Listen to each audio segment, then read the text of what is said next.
The Castle of St. Donats, or the History of Jack Smith by Charles Lucas, Chapter 3, Epigraph.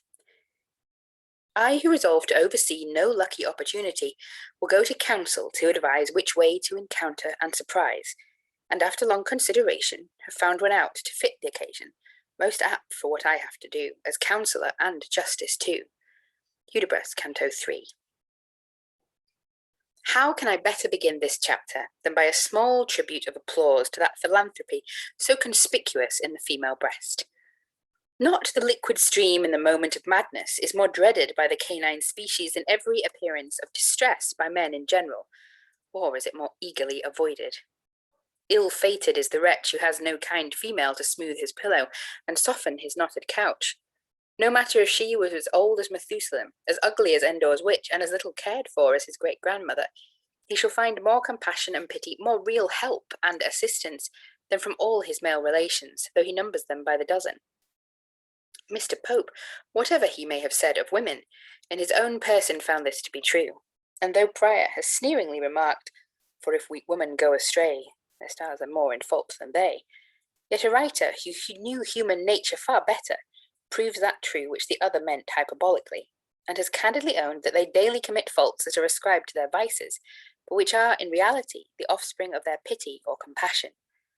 In short, the virtues of man are chiefly those attendant on prosperity, and when the day of sorrow, sickness, and misfortune comes, we would truly become most miserable objects were it not for their assistance. Yes, lovely women, one individual confesses the truth, and while he owns there are no virtues in our sex which is not frequently possessed by yours, he is compelled to declare with a sigh that many of yours, which might adorn the man, the hero, and the Christian, are shamefully neglected, despised, and condemned. Bad would have been the fate of our poor youth had it not been for the compassion of the good females before mentioned. For more than merely his supper and his bed was he indebted to them. Their kind words soothed his little sorrows and calmed the agitation of his mind, and more contributed to his repose than would the softest down in the most sumptuous apartments. After a sound night's rest, he awoke early in the morning, refreshed and resigned to his fate. Not that he felt no anxiety for the coming cares of the day, but hope, smiling hope, brightened the prospect, and raised many ideas not unpleasant to his mind. The safety of Captain Grey was the chief thing that troubled him. Gratitude was too firmly rooted in his breast to make him forget the obligations he owed him, and with the utmost eagerness he looked forward to the time that might give him that satisfaction. With far different thoughts did the two brothers awake from the effects of their sotting. Their broken, confused slumbers had perplexed the occurrences of the former evening, while a hearty repentance of their conduct was the first sentiment they agreed in. But to be sorry came too late, and they prepared to go before the justice, literally to inquire from his worship how they were next to act. All the parties having breakfasted, they soon set off, though with little the appearance of a criminal on the part of the youth. The residence of the magistrate was a few miles distant, and they luckily found him at home. The justice was one of those characters rarely met with at present. He was what might be called the remains of the old English country squire. He lived upon his estate, which in former times had been accounted large, but in these days, when the vast influence of mercantile concerns has overrun all parts of the kingdom, was not, in the ratio of money, proportioned half its value. But as he was a bachelor, it more than supplied all his wants, while he lived in peace and quietness in the mansion of his ancestors. He was a man of natural good understanding, and well versed, particularly in the active part, in the laws of his country and the duty of a magistrate. His education, indeed, had been no more than a neighbouring grammar school afforded, and he might be said to be very ignorant of those manners of the great which is so frequently called the knowledge of the world. His intercourse with the gentry around him was rare, and seldom amounted to more than occasionally at public meetings and a distant civility. In his early youth, his parents still living, he had formed a connection with a young woman of low birth, and totally against their consent. By her he had had 4 children, and certainly would have married her on their demise had not the will of his father cut him off from the estate if ever that event took place. What was in his power to do, he did. On his father's death he took the woman and her children home to the house, and publicly acknowledged and brought them up as his own. This had given great offence to his haughty neighbours, though it was well known he had for many years before dropped all connection with her, and at present their apartments were at different sides of the house. To this good man, for he well deserved the epithet, our party repaired. nor waited long for an audience. The brothers with some confusion told their story, and the youth with great simplicity his. "If, farmers," said his worship, "you had come straight from the fair, you could not have met the lad, and had prevented yourselves all this trouble. I suppose this was a blunder from the George." The farmers hung down their head.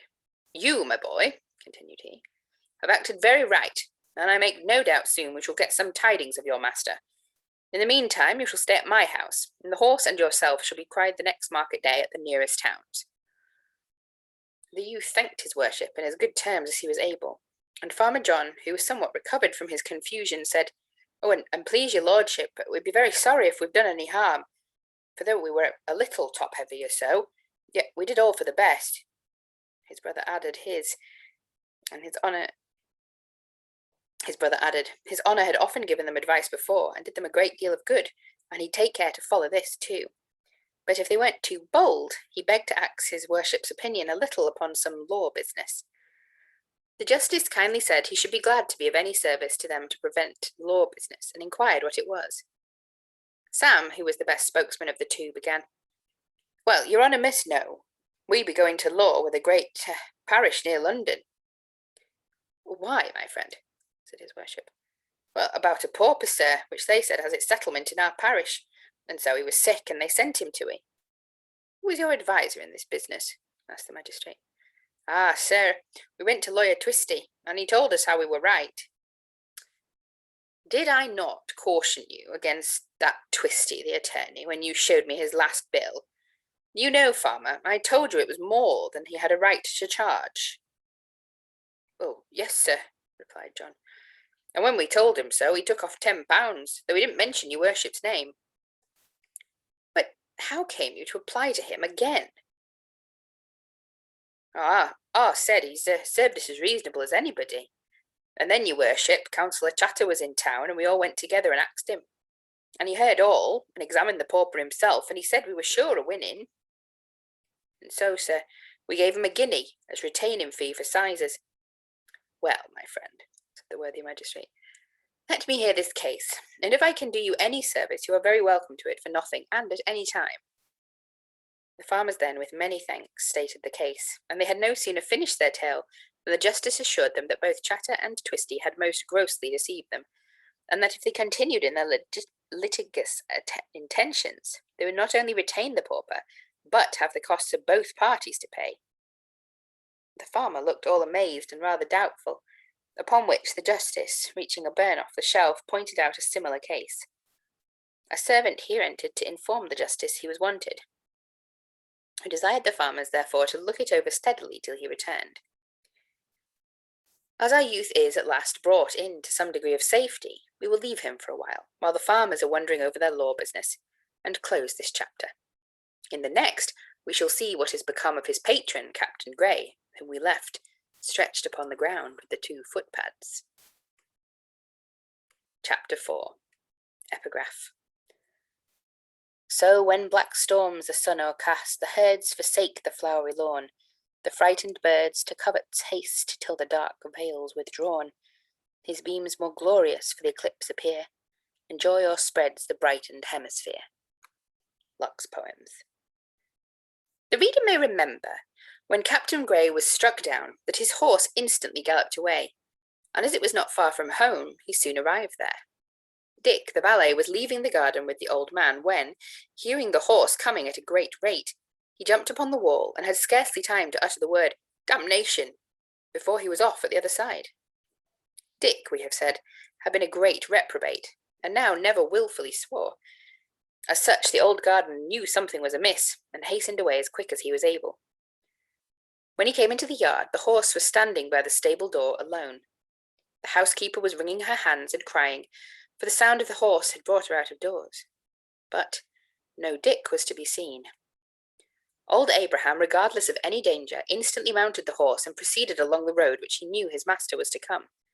Dick, in the meantime, with that wildness which marked his character, and without thought, and carried only by the impulse of his feelings, rushed on foot the same way. Every step he proceeded increased his apprehension for the fate of his master, while the violent rate at which he ran soon put him out of breath, and obliged him unwillingly to slacken his pace. Then first he saw his folly in not taking the horse with him, and turning his head round at the sound of horses' feet, he perceived Abraham fast gaining ground upon him.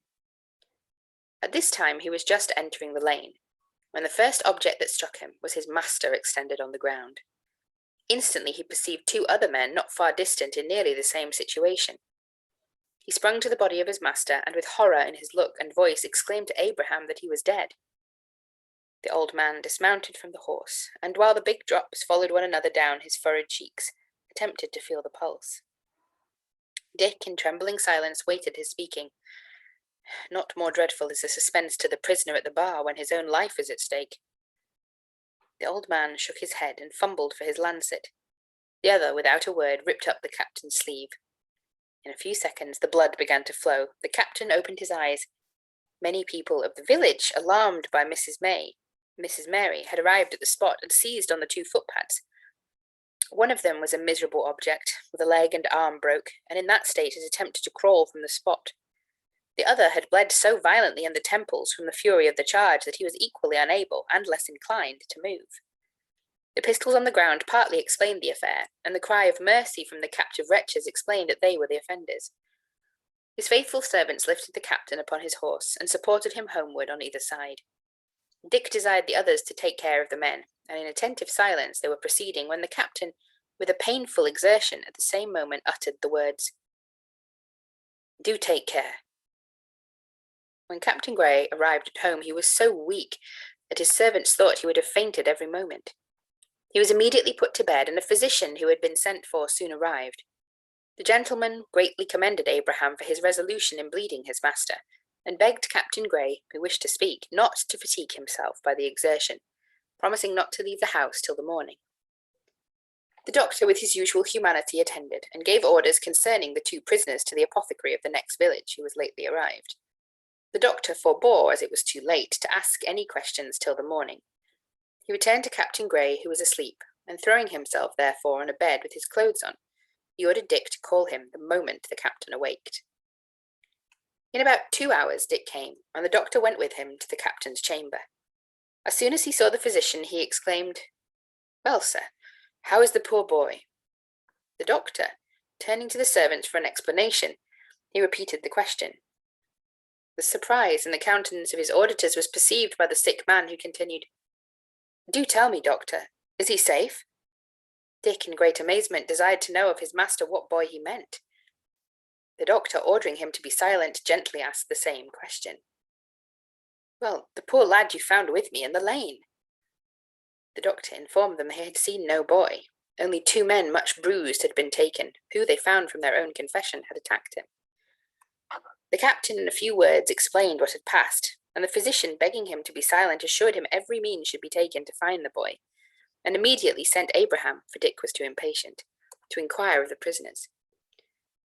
They could only inform him that the boy had rode against them with such fury as to leave them in the state they had been found, but they knew nothing more either of him or their companion. The physician, hearing this account, was in great fear he had been murdered by the other villain, and Dick was sent with a party of men to examine the spot around and look in the fields and ditches adjoining. Dick executed his commission with great care, though a little success, and did not return till long after the sun had risen. With a very blank face, he told Abraham the failure of his errand. Neither the boy nor man were to be found. The doctor used every plausible reason to induce Captain Grey, who was much recovered, to think the lad was safe, and having taken an early breakfast, prepared to visit a neighbouring patient, promising to call on his return. The patient was no other than one of the children of the worthy magistrate, before whom our youth was taken. The doctor soon heard from the mother that a lad was now examining before his worship, under suspicion of stealing a horse. It occurred to him that this might be the boy, and if not, it was proper to inform the magistrate of the circumstance of the foregoing evening, and that Captain Grey intended on the morrow to bring the two footpads, if he was able to accompany them. For this purpose, the justice had been called out by his servant. He soon returned with the doctor, and addressing the lad, said, "This, my boy, is a good friend of your master's, and he will assure you that he is safe." "Oh, God be praised!" exclaimed the youth, and, as if released from every trouble, added, "Well, then I don't care for a thing." The gentleman smiled at his uncultivated manner of expressing his joy, and the doctor told him that his master was not only out of all danger, but that he would take him to him immediately. Having shaken hands with the farmers and thanked the worthy justice for his intentions towards him, our youth departed with the physician. As they entered the courtyard of Captain Gray's house, they met Dick, whom the doctor called to by name and said, "Here, I found the young warrior." Dick sprung forward and, lifting him with the kindness of an old acquaintance from the horse, took him cordially by the hand, at the same time exclaiming to the doctor, "If he was my master's own child, your honour, he could not be a finer fellow. Come, my little hero, I'll take you to the captain." The doctor desired Dick not to be in a hurry, and to get the boy some refreshment, while he went himself to inform Captain Gray that his protégé was safe. Dick with pleasure obeyed him. The youth, free from any care, ate hearty. Old Abraham, smiling, patted him on the head and called him, "Good boy." Mrs. Mary simpered, fetched him a tart, the first he had ever eaten, and declared in an audible whisper to Dick he was the prettiest boy in the parish. Dick capered and danced about the room, asked 100 questions, and laughed heartily without waiting for the answer. The news that the boy was safe proved the best cordial to Captain Gray, and the doctor took his leave with every hope of his patient's speedy recovery. Nor was he deceived. The mind being at ease, the body soon grew stronger, and on the 3rd day after the accident, Captain Gray was sufficiently recovered to leave his chamber. The 2 villains were delivered into the hands of justice, and in the end were transported to the flourishing settlement of Botany Bay. Chapter 5. Fain would we know what happy spot of earth can boast your residence, and whence your birth. Though fortune frowns, impartial heaven exerts her arm of succour, and your cause asserts. Statius's Thebaid, Book 5. Captain Gray saw the boy the same day he came, before the worthy doctor left him, and had also frequent conferences with him afterwards while he was yet confined. He found him endued with a very strong mind, though artless and uncultivated, and such a heroism, or else it was the partiality of the captain, seemed written in his character that he could not prevail on himself to fix the youth in the station of a servant. Captain Gray made great inquiries concerning his relations, the result of which was that he had been brought up by the parish. His mother, an unknown stranger, stopping at a public house on the road, had been suddenly taken with the pains of childbirth, and had perished in the delivery. The captain, who had the youth's interest more and more at heart, determined to make such inquiries in person as might lead to a more satisfactory account, and accordingly, taking the boy and Dick along with him, he set out to the village which had given birth to our young hero. As I have now mentioned him to our readers as the hero of my tale, it will not be amiss if I go back a few years in his life and introduce him more regularly to their notice by a proper name. Farmer Dobbins of the parish of Pitford had just risen from his bed, and was walking across his ground to the fighting cocks in that village to take his regular morning's whet, when he perceived the servant-maid of the public-house bustling towards him. He had scarce time to be surprised before she informed him that a poor travelling young woman, who had come to their house the overnight, had been brought to bed of a boy. The child was alive and well, but the mother was dying. The farmer, with due dignity, rebuked her for taking in such people, and, quickening his pace, soon reached the house.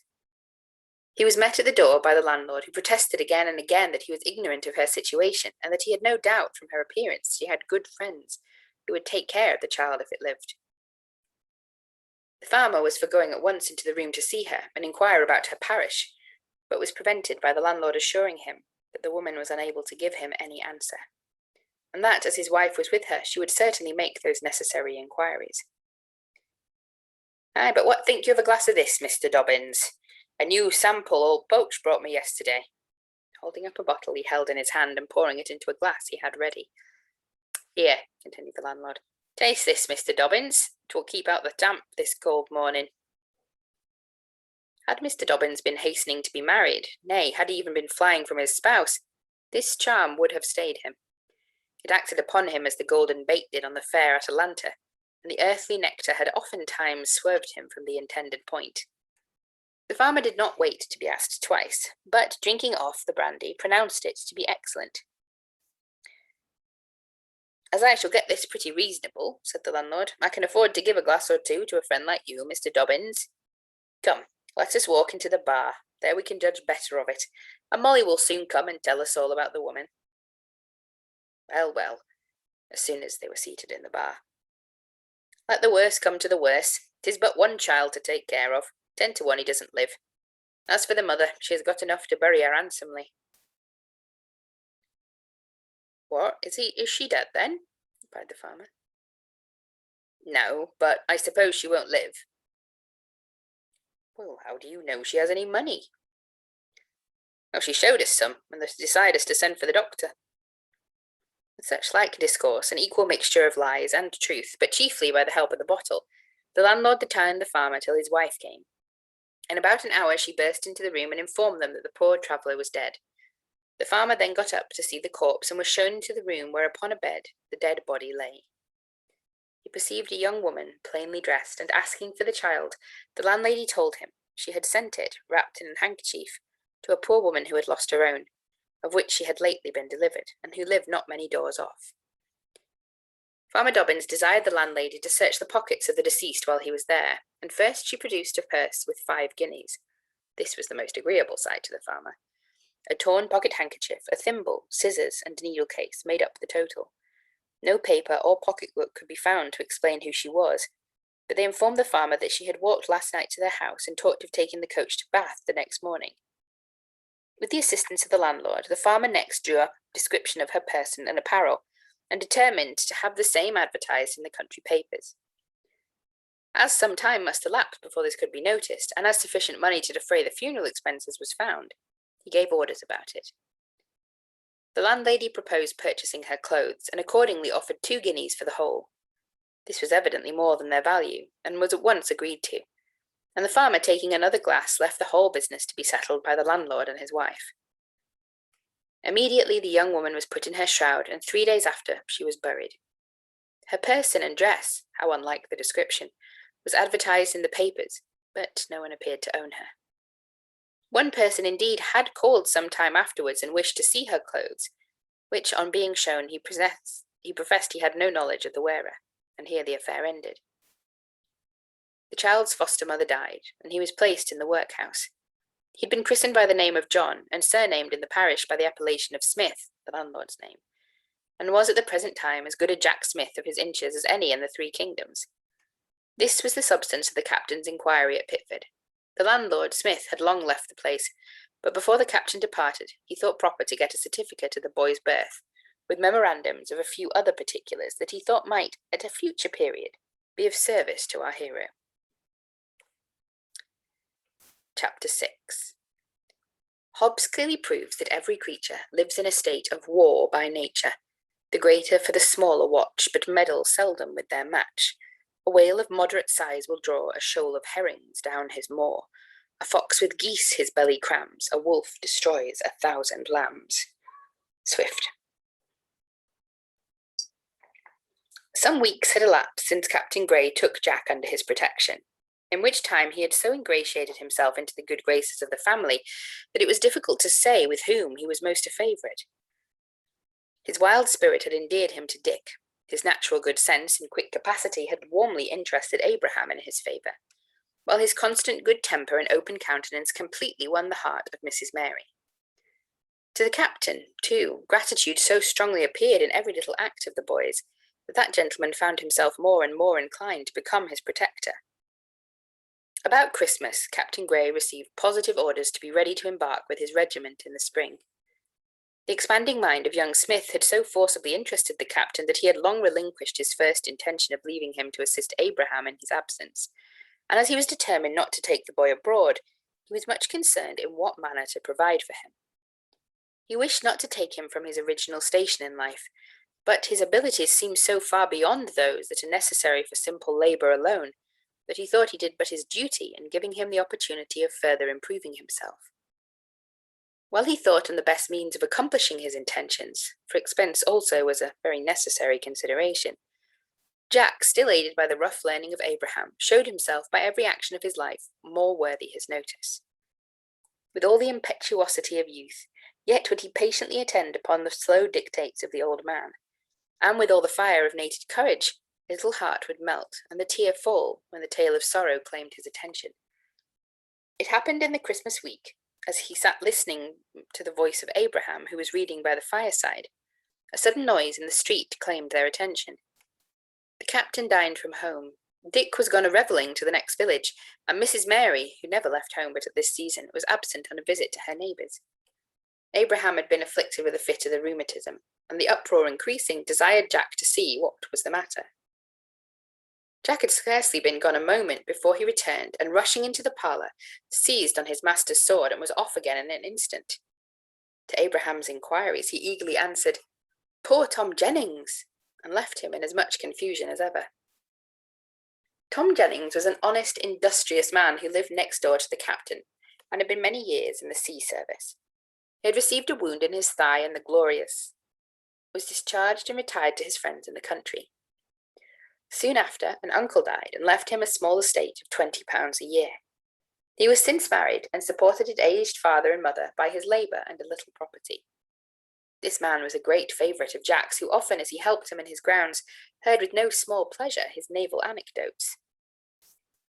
A sailor, who had known Jennings, but was commenced common beggar, had seen him at the fair, and as he was a wretch, void of everything worthy of the name of goodness, had, for the sake of a petty reward, informed a press gang where he might be found.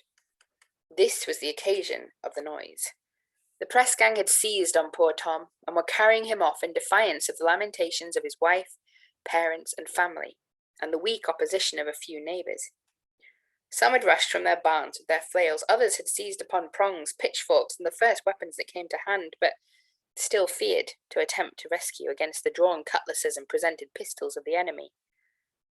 Jack quickly headed the country party with his master's sword, and ever and anon held it to the face of the lieutenant that commanded the press gang. The other, thus assaulted by a boy, was at a loss how to act, was unwilling to strike at so weak an opponent, and wished only to retreat as quickly as possible with his prey. The women likewise were of some use in the affray. Their tongues most ably beat the alarm to those who had not yet joined the defenders, while the assailants found themselves in no very pleasant situation from the liberal abuse they most plentifully bestowed upon them. In this manner the confusion continued for some time, while the lieutenant and his gang slowly proceeded up the street, and the country party leisurely retreated with their faces toward the foe. The battle was in a way, only waiting for the signal to begin. Now had they gained the end of the village, and began quickening their paces, when our young hero, throwing away all personal danger and struck only with the loss of his friend, commenced the fight by rushing impetuously against their chief.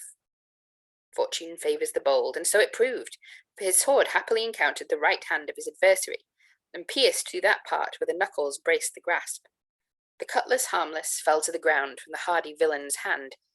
At the same moment, to intimidate the countrymen, some of the sailors had fired their pistols over their heads.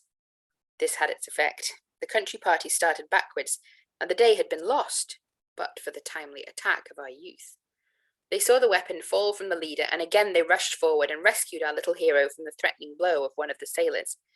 The aggressors stopped, and grouping together with the prisoner, before handcuffed in the rear, showed a most formidable front.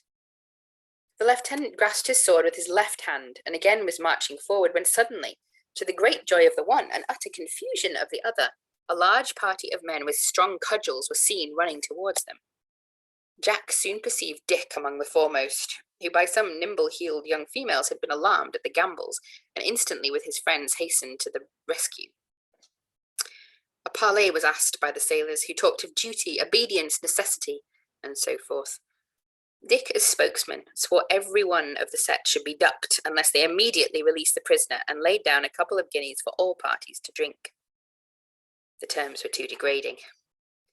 The goddess of discord exultingly sounded her trumpet, and a dreadful fight was about to commence, when Captain Grey and some other gentlemen happily galloped up to the scene of action. The combatants paused. One of the gentlemen was a naval officer, whose word was law. He inquired into the merits of the case, and after severely rebuking the lieutenant for his dirty behaviour, ordered them to release the man and depart.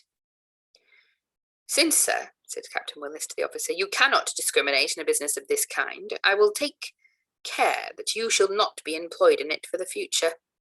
It is by such conduct as this that the most respectable term in the kingdom, the name of a British sailor, becomes contemned, and I am sorry to say, very little better liked than that of the common robber. My honest friend, continued he, shaking Tom Jennings by the hand.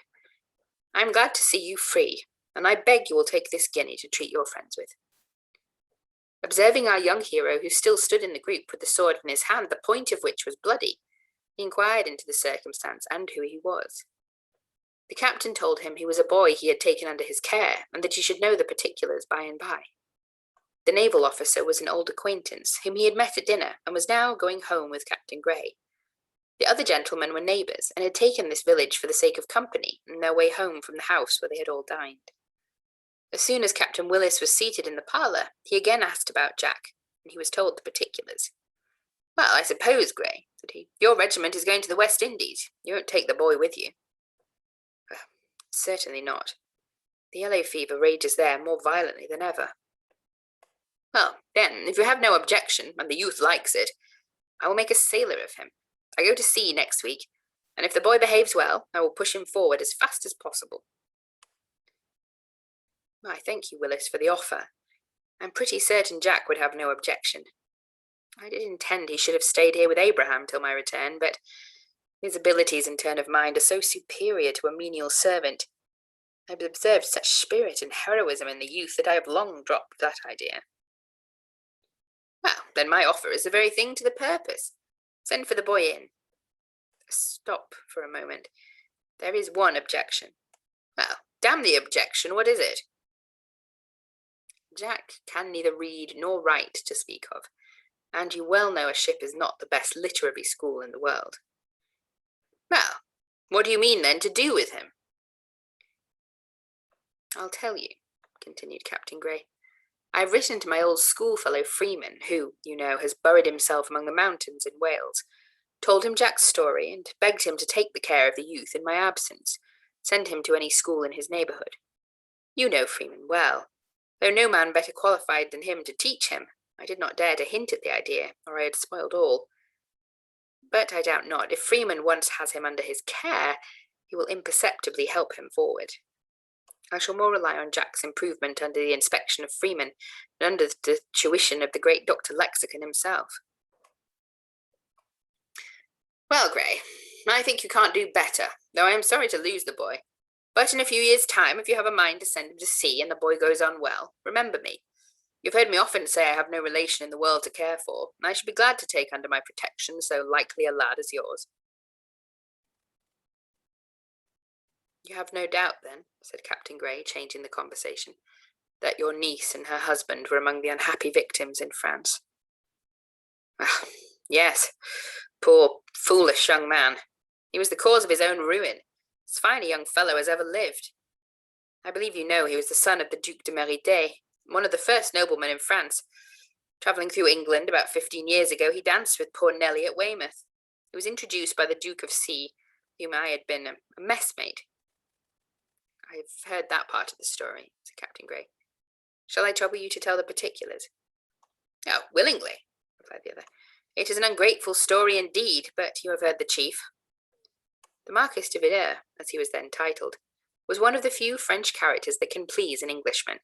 With all that liveliness so peculiar to his nation, he had the blunt honesty of a Briton, and his word once given was as tenaciously observed as if he had confirmed it by 1,000 oaths. Disgusted with the French government, and more particularly with the fickleness and insincerity of the court, with an unrestrained education of a nobleman of the first rank, with strong natural abilities and a bold mind not to be led astray by the ridiculous customs of others, he had early begun to think for himself, to dispraise his own government, and extol the English constitution. Dissatisfied at home with everything around him, he had prevailed with his parents, or more properly, he had thought proper to make the tour of England.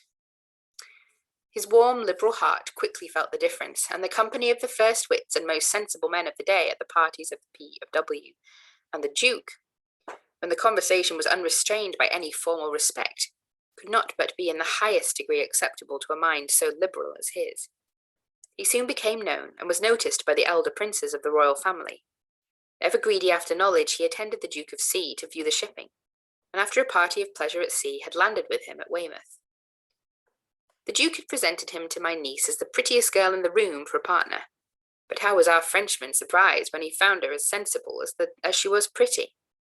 Ah, Grey, you remember poor Nelly. When you was but a boy, she used to say You was the best-tempered child in the kingdom. The veteran got up, blew his nose, threw up the window, saw the snow upon the ground, and sat down again. The captain wiped his face. "It's very warm, Grey," said the other, and continued his story. It was at Weymouth where the acquaintances first began, and our young nobleman, who had withstood all the first beauties of Paris and of London, found himself entangled by the artless charms of a country parson's orphan, without a sixpence in the world. Next day he accompanied the prince to London. To my great surprise, called upon us in the morning to ask my permission to renew the acquaintance, as he proposed returning to Weymouth in a few days. 2 days after he called on us again, and prejudiced as I was against the name of a Frenchman, I could not help being pleased with him. He continued at Weymouth a month, and with us almost every day. His acquaintance was small and respectable. He kept no carriage, but lived in a plain family way, without any affected style or show. At the end of a month he called upon me one morning, asked to speak to me upon a business of some importance. In a few words he professed his love for my niece, that he was perfectly acquainted with her family and expectations, that he was and always would be his own master, and only waited for my approbation to publicly pay his addresses. I told him he had better not think any more of it, that her situation in life was so humble, his family would never agree to it, and I thought he would do right to relinquish it at once. In short, Grey, he was too true a lover to give up his point, and about a year after their first acquaintance they were married in London. In the meantime he had informed his father of his intentions, and by his desire the P of W, the D of C, and the famous Duke of Orleans, the infamy of whose character was not then fully known, wrote to him upon the same subject. They assured him that though she was a woman of no great family or fortune, she was the daughter of a clergyman, the niece of a naval officer. I believe my character was made the most of, and a woman of the very first reputation for beauty, prudence, and sense. The father did not refuse his consent, and I had the pleasure of giving my dear girl to a man she truly loved, and who as truly deserved her. About this time, the disturbances began to threaten in France. Nellie accompanied her husband abroad. The Marquis de Valois did all in his power to promote a liberal government and free monarchy, but his former ardour for liberty had too speedily hastened the crisis, the consequences of which was, for I cannot bear to enter into particulars, that the cursed wretches, unworthy of freedom, murdered the unhappy Duke and his family. Shortly after, my ill-fated nephew and niece fell victims to their ingratitude. You've seen in the public papers the circumstances of his death, and even his speech to the populace. I can scarcely credit that he ever uttered it. The last account I had from them, he was attempting to send his wife to England, unable to come himself for a wound received in revenging his father's death. Soon after the massacres were renewed, I heard no more. 12 years have passed by, and I would forget the dreadful history. They left no child. I have lost my poor Nellie, and have not a near relation existing. Captain Willis paused, then added with a forced smile, "You see, Grey, what a good situation mine would have been for your boy." "And I hope in a few years will be," replied the other, "when he has laid the foundation of a good education." "Oh, yes," said Captain Willis. "We can find him plenty of time to study on shipboard, and the chaplain shall help him on." "I'll send for Jack," said Captain Grey, ringing the bell.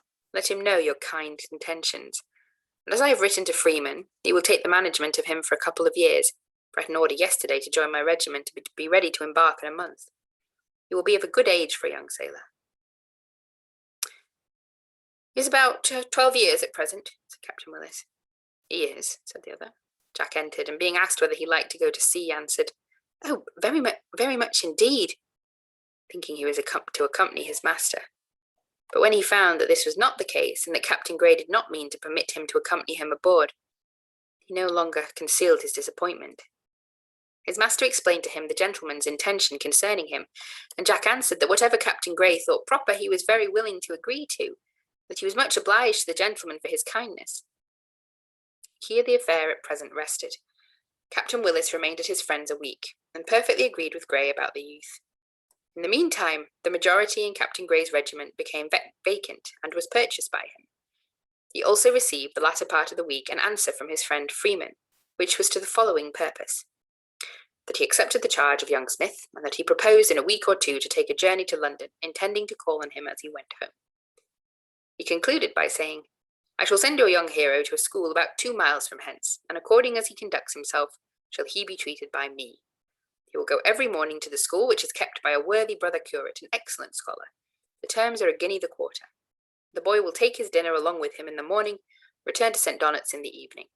I certainly shall take nothing for the trifling expense of his board with me, till I have the pleasure of seeing you at the head of a regiment, when, if you think proper to offer me the chaplainship, I shall not refuse it. As the contents of this letter stopped the worthy sailor's intentions for the present, he left our new-made major the following day. Nothing material happened before the young clergyman arrived.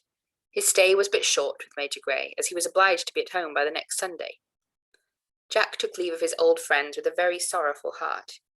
Poor Mrs. Mary, who had flattered herself with his company in his master's absence, gave a pitiful vent to her tears. Old Abraham thought it a great pity, and doubted if any Welsh parson was a better scholar than himself. And Dick, biting his lip to prevent the willing oath, did nothing but run about the house all day before. The Major, as well as the rest, felt himself concerned at the separation, but had more prudence to conceal it. I shall not mention the many kind and friendly things which were said to him by all parties before his departure, but without any further ceremony, conduct our young hero to the residence of the Welsh curate, to whom Major Grey had ordered him to be obedient as to himself. "Here, Jack," said the Major to him as they were about to depart, "are 5 guineas for pocket money. If you behave well, Freeman, I am sure, will be a friend to you, whatever may happen to me. Mind your book, mind your duty. Never do an act you are ashamed to own, and never, on any account, tell a lie." With tears, the poor little fellow promised to be obedient. How far he was so, the subsequent history will tell. Chapter 7. Epigraph. Thy spirit independence let me share, Lord of the lion-hearted eagle eye. Thy steps I follow with my bosom bare, nor heed the storm that howls along the sky. Deep in the frozen regions of the north, a goddess violated brought thee forth, immortal liberty, whose look sublime has bleached the tyrant's cheek in every varying clime. Smollett. William Freeman, under whose care our young hero was left, was a man of good family and respectable connections, who had early in life lost his parents. Left with a small independent fortune, he had too soon felt that independence. With no one to guide or direct him, with guardians indeed totally indifferent to his person, he had not only learnt to think, but to act for himself. Without looking forward to his future welfare, they had sent him to a public school, and this had most effectually prevented his settling in any mercantile concern. At the age of 18, finding himself still unprovided for in any situation, he entered himself at the University of Oxford. Here, as little noticed as before, he passed away his 4 years in the same unsettled manner as at first, and for want of some steady friend, more irregular than ever in his conduct. He became a party in many wild schemes he was totally indifferent about, and having frequently come under the notice of the proctors, at last had his degree put back the very term before he was to have taken it. Dispirited, dissatisfied, and disappointed, he hastened to London, took apartments in the Temple, and was soon involved in all the dissipation of that gay city. Again, sick of life, of false pleasure, he began to look into his affairs, and to his great surprise found that instead of receiving at the age of 21, as he has always expected, a very handsome fortune, he had little more than £2,000. Conscious that his independence was now confined to a very narrow scale, he applied himself to what he had before neglected, his studies. Again entered his name at Oxford, for in his rage he had taken it out of the books, took his B.A. degree, and in 2 years after his M.A. He was next ordained deacon and priest, and meeting with a situation that suited his solitary, I may say romantic, turn in Wales, he accepted of the curacy. He had never indulged any hopes of preferment in the church, and seemed settled for life in the old ruinous castle of St. Donat's, about half a mile from his cure in the county of Glamorgan. His apartments in the castle he hired of the farmer who rented the estate, paid him 6 guineas a year, and was at liberty to use what part of the castle he thought proper, except a small suite of apartments which were ready furnished and generally let to travellers in the summer season, who wished to retire for a few months to the sea, close to which St. Donat's was situated. Reader, shall I give thee a description of the situation of St. Donat's? No, so many excellent ones thou mayst read in various other castles that have been described by ancient and modern writers, that I shall willingly spare myself the trouble. Yet let me remind thee that upon a high rocky beach that commands a full view of the entrance of the Severn stands the old castle, vast, ruinous, and dreary, with its due proportion of rooms, turrets, and battlements. Mr. Freeman was near the same age as Gray, and brought up with him at Eton. He had resided here 5 years. His income, together with his curacy, was about £150 a year. He kept 2 servants, a man and his wife, plain people, natives of the place. He rarely went from home except once a year to London to visit some old friends, and found himself, at the year's end, perfectly clear in the world, as independent as ever. £150 a year in the hands of a philosophizing man of sense in the mountains of Wales will do wonders. And as Freeman's only care was that he did not exceed the mark, he by no means wished to have save a tittle. The great good he was able to do, and did do in the country, was astonishing, and might make many who can afford to spend more in a week than he had in a year hide their diminished heads. Little disappointments in life which the impetuous independence of his mind had led him into, had by no means soured his temper, and though the hasty glow of anger did sometimes break through the philosophic patience he daily laboured to be master of, he was never peevish, cross, or fretful. His consequence among the neighbourhood was very great, for exclusive of his good will to all, he had openly befriended the industrious, honest, and worthy, and discountenanced on every occasion the idle and dissolute. While his words taught them piety, his actions were the pure tests of his morality, and injustice from the first farmer in the place to the petty pilferer of an orchard was certain to be reprobated and condemned by him. Thus it was in his conduct he made no distinction, and that independence he gloried in himself he constantly shewed was true by his impartiality to others. Major Gray had always looked up to him as a character which, in points of resolution and perseverance, he was unable to attain himself. And while he thought Freeman carried his independence a great way too far ever to get preferment in the church, he could not help admiring even while he condemned it. Freeman's person was tall and thin, his face open and engaging, his manners more loose than easy. And when he spoke, the physiognomist could easily distinguish a cynical smile on his countenance. How unlike the fawning brow of a sycophant, or the supercilious sneer of the misanthropist. Did a man like this, my female readers will say, never experience the power of love? What a wretch he must be if that is the case. But it was not the case. Freeman had never been indifferent to the fair sex, but an early disappointment of that nature, owing to the want on both sides of pecuniary concerns, had nipped it in the bud, and this perhaps had added to his desire of retirement and made him careless of the world. Yet still the company of the fair sex was at all times courted by him, and almost the only thing that induced him to seek society. He disregarded indeed the haughty airs of the conscious beauty, or proud familiar miss, and laughed at the ready smiles and fantastic snares of the coquette or the affected modesty of the prude, but with the highest pleasure he conversed with the mild unassuming maid, formed in nature's mould artless and innocent, and was ever ready to oblige with the polite attentions of a man of good nature and sense. Such was Freeman, of whom a fair lady once said that he wanted but ambition to make him a perfect hero. Chapter 8. Epigraph. We do it wrong, being so majestical, to offer it the show of violence. It is ever as the air invulnerable, and our vain blows malicious mockery. Shakespeare.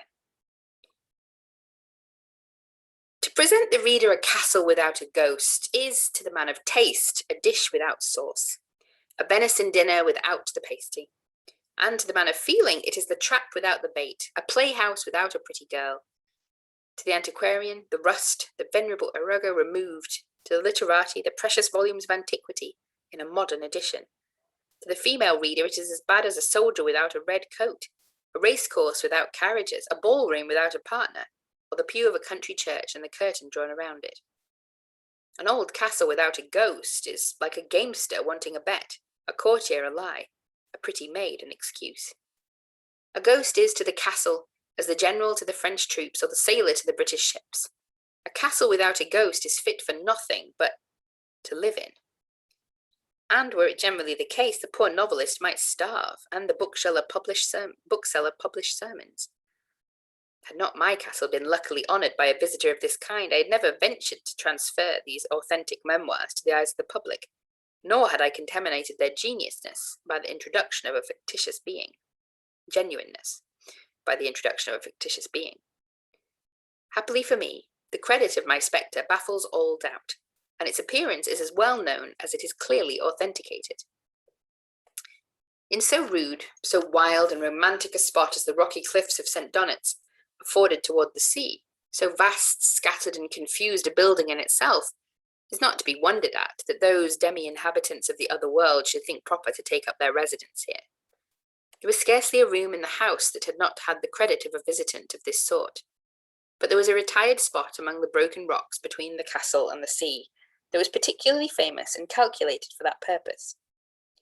In the centre of this spot, which was completely hid by wild bushes and rendered dangerous to those not thoroughly acquainted with an irregular winding path by the vast chasms and fractures in the rock, was a large and deep well. This well was of the greatest use to the herdsmen and shepherds, or it had long before the present period been stopped up. It was very capacious and afforded a remarkable fine spring of water, for the goodness of which many of the inhabitants gave the ghost credit that was said to reside at the bottom. After dusk, none of the neighbourhood were ever known to approach the spot, and if by chance the rude and prying eye of the inquisitive traveller trespassed on its sanctity, the trifling accidents which generally happened from the unevenness of the ground, and from the pointed and massy stones with which it was covered, were a plain demonstrative to the rustic that the trespass was offensive to the ghost, and that he should forbear for the future. The well had been known for ages by the name of the Well of the Spirit, and a little before Mr. Freeman came to the spot, the story was revived with such strong circumstances that the most creditable inhabitants of the place lost sense and erudition, for sense and erudition believed there was something supernatural belonged to it. The last curate had publicly confessed he had twice seen it. The first time by accident, as he was taking an evening's walk, it passed him at a little distance and rustled through the labyrinth. As it was the summer-time, he had the resolution to watch till the morning. Then, with the assistance of the herdsmen who came to water their flocks, he examined the spot around, but all in vain. No marks of footsteps could be traced on the dew. No vestige of a human form was to be perceived. A few nights after, he set up with two of the country fellows not far from the well, each armed with a gun and a soldier's sword. As the clock of the old building slowly struck the hour of 12, a figure of no very pleasing appearance seemed to rise from the well and fix its fiery eyes on the alarmed spectators. Boldly, with one accord, they fired their guns. The spectre, unhurt, shook its hoary locks and uttered in a hollow and melancholy tone, "Begone and trouble me not," and instantly vanished. The clergyman alone heard the words. The affrighted rustics had thrown down their weapons and rushed with horror from the spot. The priest was a man of courage and resolution, but, thus deserted, no longer could sustain his shock. His senses were appalled. More leisurely he retreated along the path wrapped in gloomy doubts and alarm. The unhappy countrymen had frequently fallen in their fright, and when they reached the old door of the mansion exhibited a spectacle sufficiently dreadful to fright the honest farmer, who with some friends was waiting for the issue. He had come to the door at their knocking, but as soon as he perceived the bloody objects that presented themselves before him, he fled with equal haste to the hall, to the terror and confusion of the company assembled. The contagious panic spread. All were in alarm and uproar, and it was not till after the clergyman arrived that quiet was at all restored. In a voice neither bold nor audible, he called together the scattered parties that were running about the castle, and assured them that they had nothing to fear. He next turned his attention to the dismayed countrymen who had accompanied him, and giving them a dram or two each, their spirits were in some degree recruited to satisfy the curiosity of the rest of the company.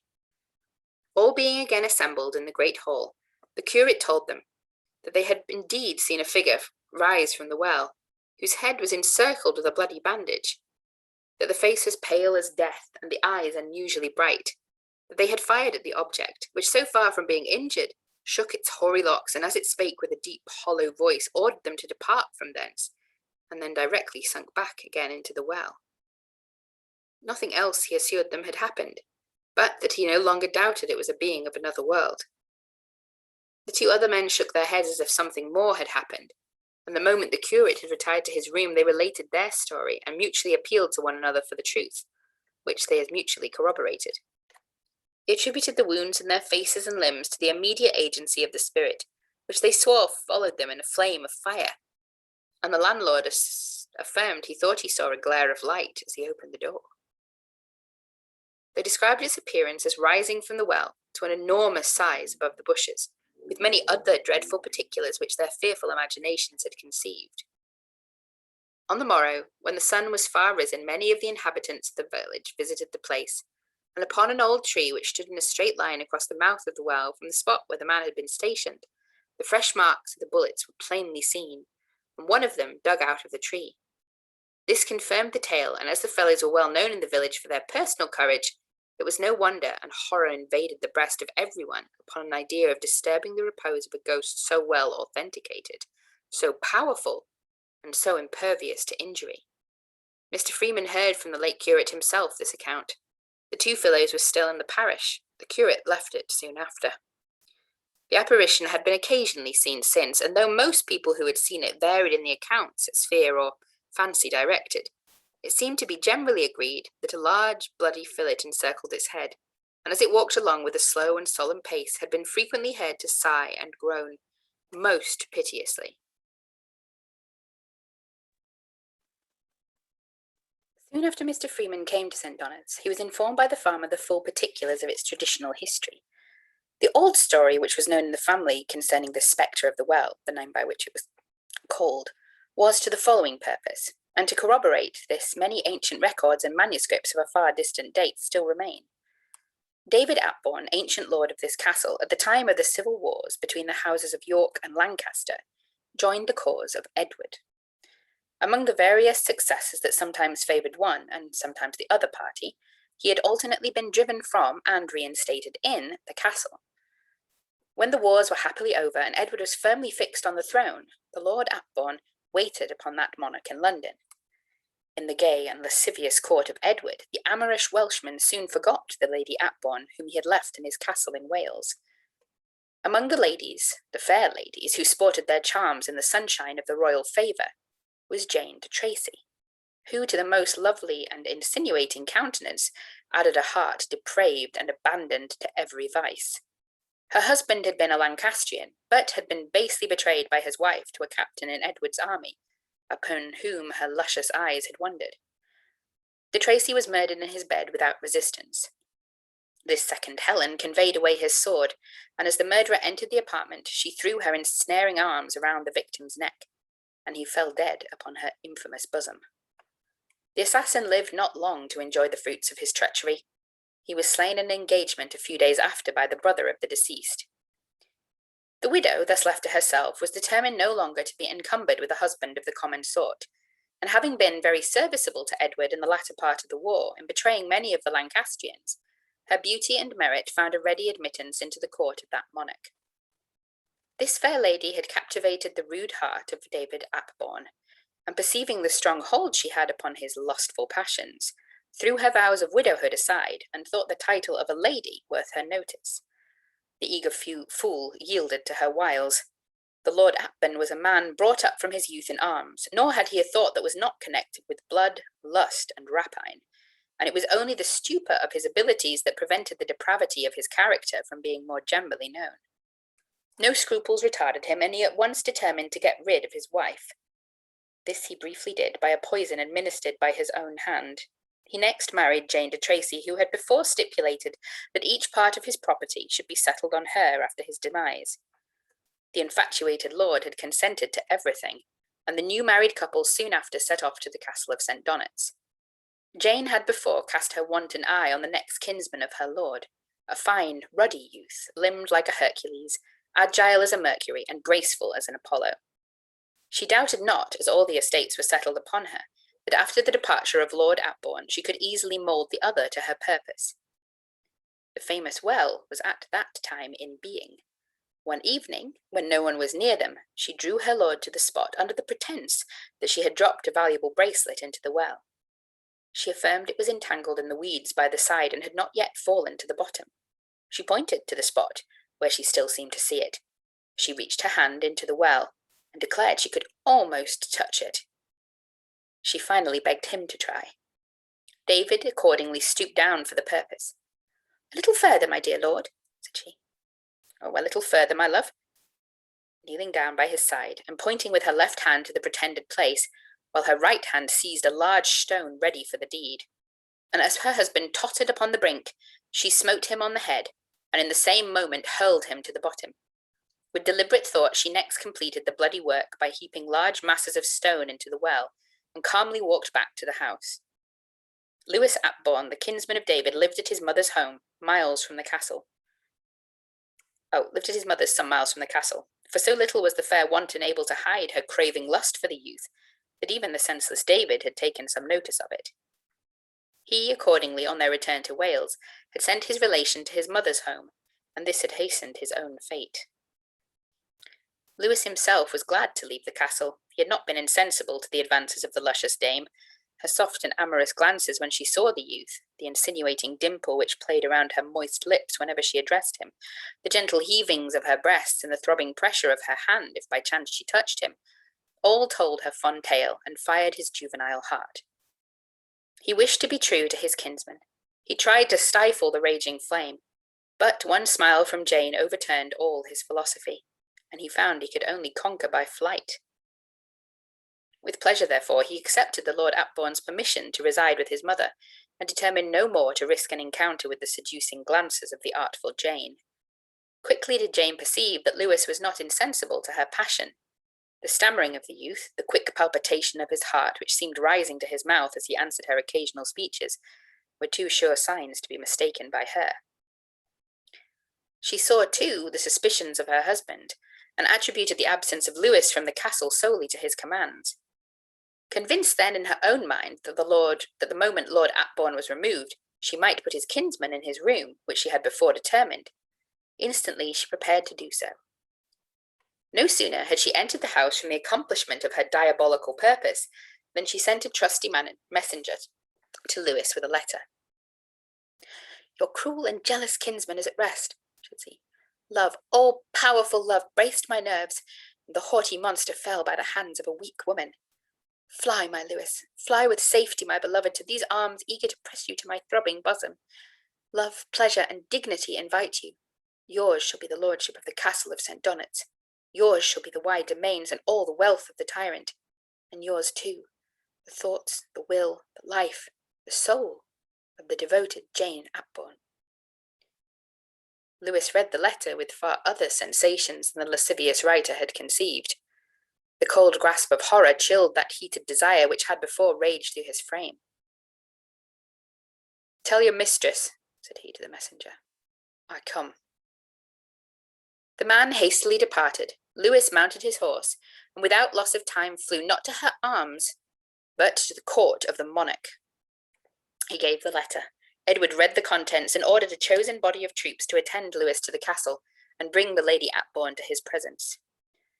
Lewis arrived with the soldiers at St. Donat's. The lady, despited by her lover and ready to fall into the hands of justice, now threw off the flimsy appearance of delicacy. She mounted the battlements, she harangued her troops for the combat, she prayed, she promised, and she threatened. They liked not the cause, but threw down the drawbridge, and to a man surrendered to the proper heir. Despair alone remained with this depraved and infatuated woman. She ascended the highest turret, and plunging a poniard into her breast, threw herself headlong in the midst of the astonished soldiers. Lewis was now become the lawful lord of the castle. The body of the murdered David was sought for and found, and not long after a confidential servant discovered both the iniquity of David and the late Lady Atbourne in the murder of his former wife.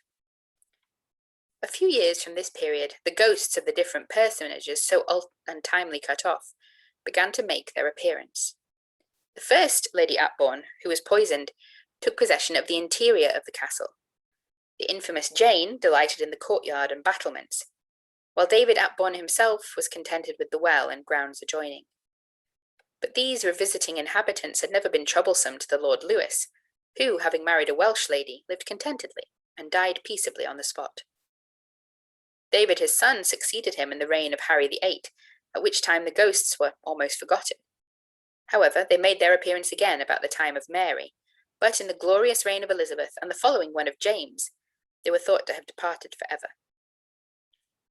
When the unhappy Charles came to the throne, they seemed once more to have revived, and so much were they noticed about that period until the Restoration, the neighbourhood can tell most wonderful tales, faithfully handed down from father to son, of the strange and wonderful pranks they played in those days. On the eve of Christmas, in the year 1700, a famous scholar came from Oxford and completely laid the two ghosts of the ladies. The first, Lady Atbourne, had permission to go where she pleased, and the infamous Jane was sent to the Red Sea. The ghost of David Atbourne was also quieted for a season, and for these good acts the learned gentleman was rewarded by the gift of the living, in the possession of the lord of the castle. Since that period the female ghosts have been no more noticed, and the spectre of the well has only been sufficiently remarked to carry its history down to posterity until, as it was before said, a few years prior to Mr. Freeman's coming to the castle, when the occurrences mentioned in the beginning of the chapter took place. Thus have I related the clearest and best account Mr. Freeman was able to collect from some old papers which are deposited with great care in a chest which is in the library, and from the most respectable tradition of the inhabitants. The result of the whole could not but greatly surprise Mr. Freeman. The testimony of the clergyman and the two countrymen who watched with him was the strongest proof that the inhabitant of the well was supernatural, and that there still existed such a guest his own eyes had often witnessed from his chamber. He was very certain that to attempt any further investigation of the business would be offensive to the country people, and that so far from getting anyone to assist him, he should be reprobated for the very idea. Nor was Mr. Freeman of a curious, prying disposition. So, after being some time at St. Donat's and finding the ghost was very quiet and inoffensive, he determined resolutely to resist all idle curiosity, and leave the spectre undisturbed in its own fancies. At first he supposed there might be somewhere thereabout a concealment for a gang of smugglers or other nefarious depredators, but the country all around remained perfectly quiet, unmolested by robbers of any description. The idea of coiners next struck his fancy, as he had heard strange stories of sets of that kind. But by the utmost attention he could employ, he had not the least reason to think any such were there. He particularly remarked in the morning early, before the herdsmen and shepherds came to the well, the ground around the well was free from soil, nor were there any marks among the bushes or traces upon the earth as if the place had been disturbed. The window of his bedroom and the one over it, where young Smith was to sleep, were the only windows in the castle which had any command of the spot, and as Mr. Freeman seldom went to bed early, he had frequently watched in a moonlit night, if he could perceive anything passing and repassing. In the course of these watchings, he had more than once observed a figure, as described by the clergyman, with a bandage around its head and with folded arms, walk slowly from the spot. He had watched it also return, but no human traces were to be found in a morning. At other times he had observed the same figure, and after sitting up till the morning had not perceived its return. Again, for months and months together he had not seen it at all. Soon after it would be visible many nights following. In short, he could not gain the least clue for the vaguest conjecture on the subject. That ghosts had been, Mr. Freeman doubted not, and why they should not still be, he could give no reason. For what cause they came, of the motive, the purport, and end of their coming, according to the generally received and most creditable modern stories, very little explanation was ever given, and many appearances he had held well authenticated he could not in any degree account for. But his ignorance of a thing, or his not being able to comprehend it, he concluded, was no solid grounds for his disbelief.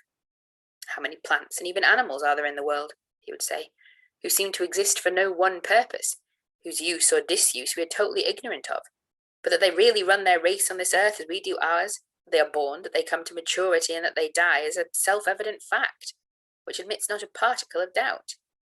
Why, the ghost of the Lord Atbourne continues to haunt this spot, if the figure I have seen be his ghost, I cannot possibly guess, and still as little can I tell if the figure should even prove to be a man. The constant memento of a supernatural appearance may be a caution to the inhabitants to avoid that lust and cruelty which proved his ruin, but no reason, nor for any purpose whatever, can I conceive why a living individual at the calm and peaceful hours of the night walks around the dreary and uninhabited spot of a well. But were it so, again I am as ignorant why it is uninjured by the weapons of death, and leaves on the soil which it treads no marks of human pressure. Man or spirit, thou art peaceable and inoffensive. Rest, therefore, undisturbed and unassailed by me. Chapter 9. Epigraph. Perhaps their genius yet unknown, each lot of life's already thrown, that this shall plead, the next shall fight, the last assert the church is right. I censure not the fond intent, but how precarious is the event, by talents misapplied and crossed, and considered all your sons are lost. Gay. Mr. Freeman inhabited the western wing of the castle, and from the window of his bedroom easily distinguished the little church which he served down in the vale. You entered his apartments from a large hall, and his usual fitting room, which was also his library, looked towards the south, with a charming view of the sea. Adjoining was another room of equal size, both decently furnished. The kitchens and offices were the other side of the hall, the only part of the western wing that was habitable. The eastern wing was the part in which the farmer and his family resided. Adjoining to their dwelling were the ready-furnished rooms for lodgers. As it was the spring when young Smith came to the castle, it was not yet inhabited, though it was bespoke for the ensuing season. Mr. Freeman had put up a bed for Jack in a room belonging to the western tower, which, though somewhat solitary, was at no great distance from the rest of the family.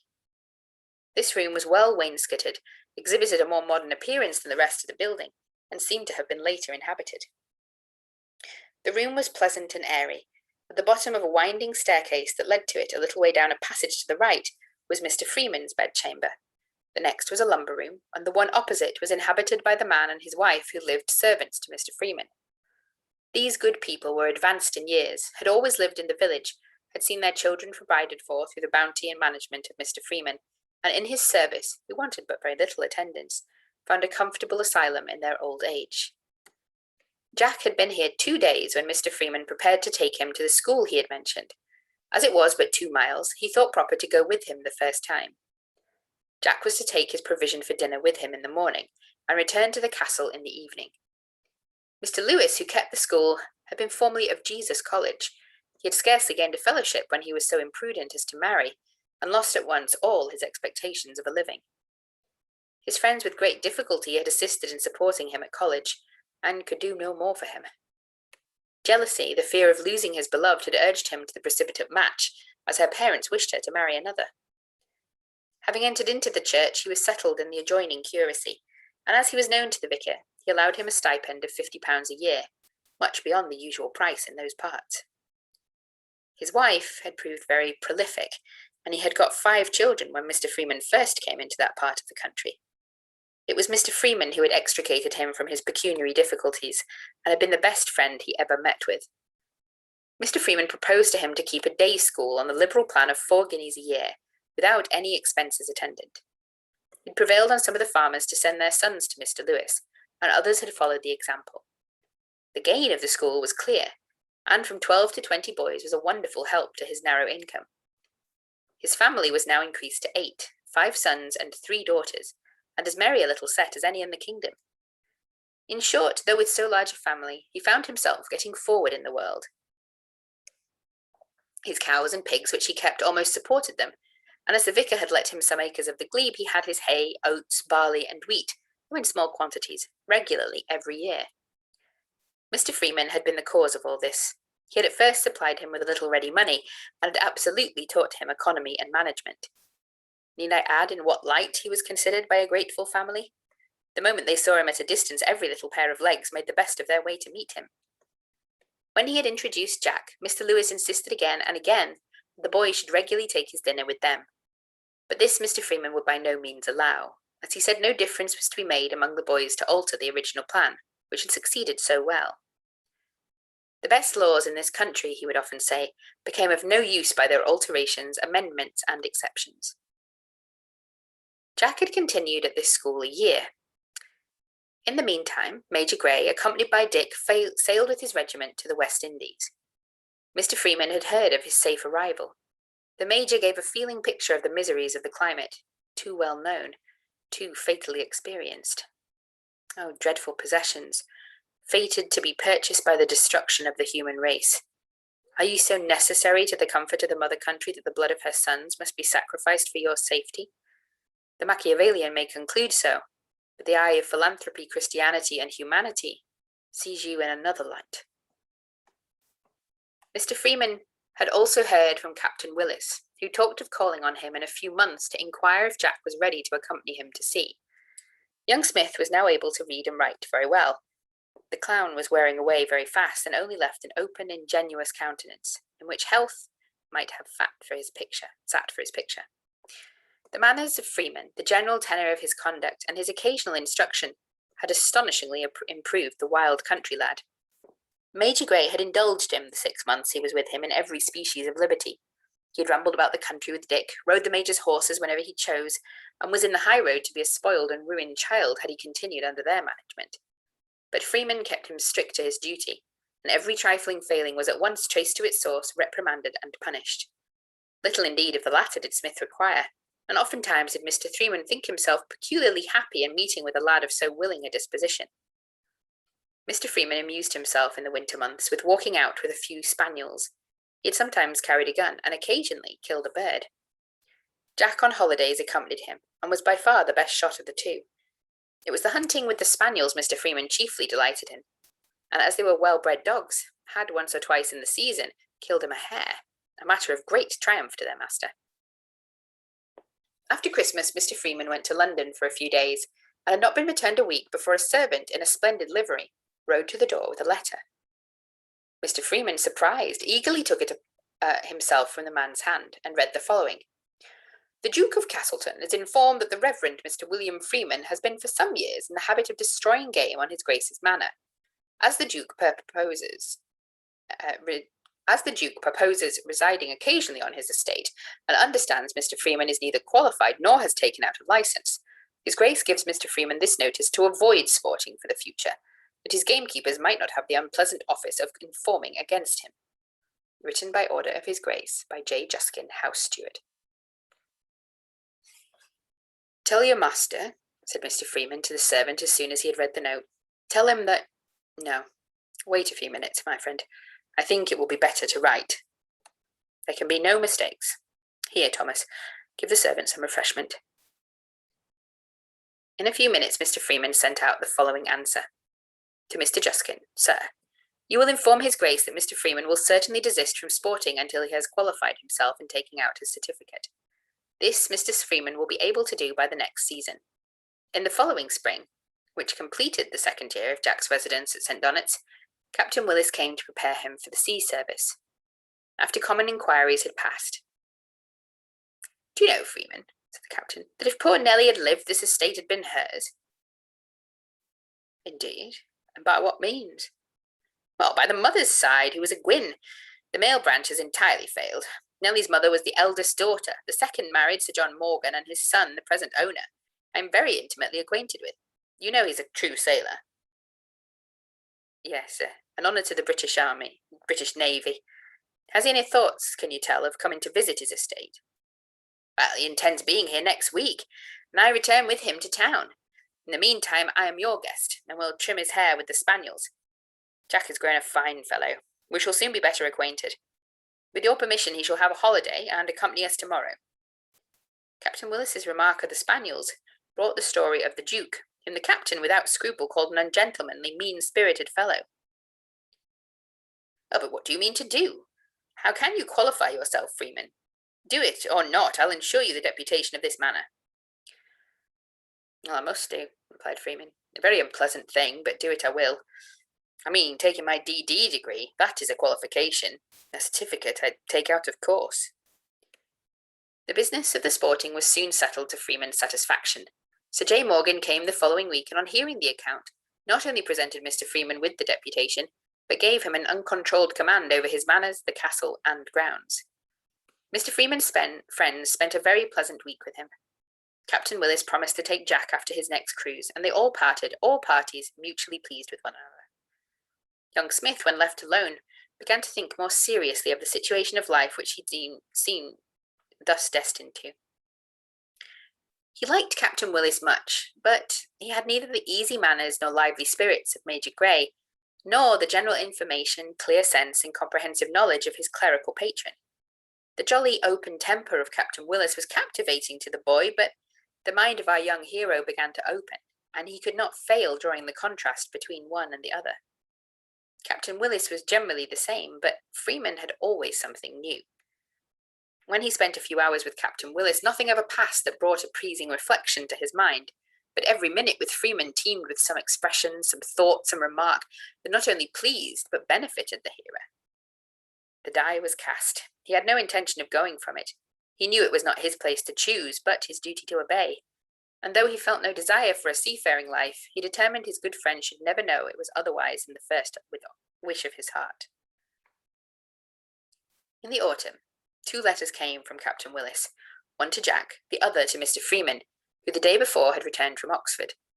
Jack, with an eager curiosity, opened his, and it began, "Dear Jack, it's all over. I'm taken. Therefore you had better go to Oxford and turn parson. I find the rascals won't release me till the end of the war, but I'll be answerable for £50 a year to bear a hand at college, and have written to my steward for that purpose. Mind what Freeman says, and you'll be sure to turn out well. Your sincere friend, Anthony Willis." The letter to Freeman was to the same purpose, somewhat longer, saying he went himself like a fool to watch the enemy in an open boat, and had been easily caught, unable to make the least resistance. Poor Jack wiped a tear as he ended his, more for the misfortune of his friend than his own loss, and Freeman exclaimed, "He's a generous, noble soul, and I trust, Smith, you will take care to be worthy his notice." And pausing a few minutes, he added, "What think you of the university?" "Well, whatever, sir," replied Jack.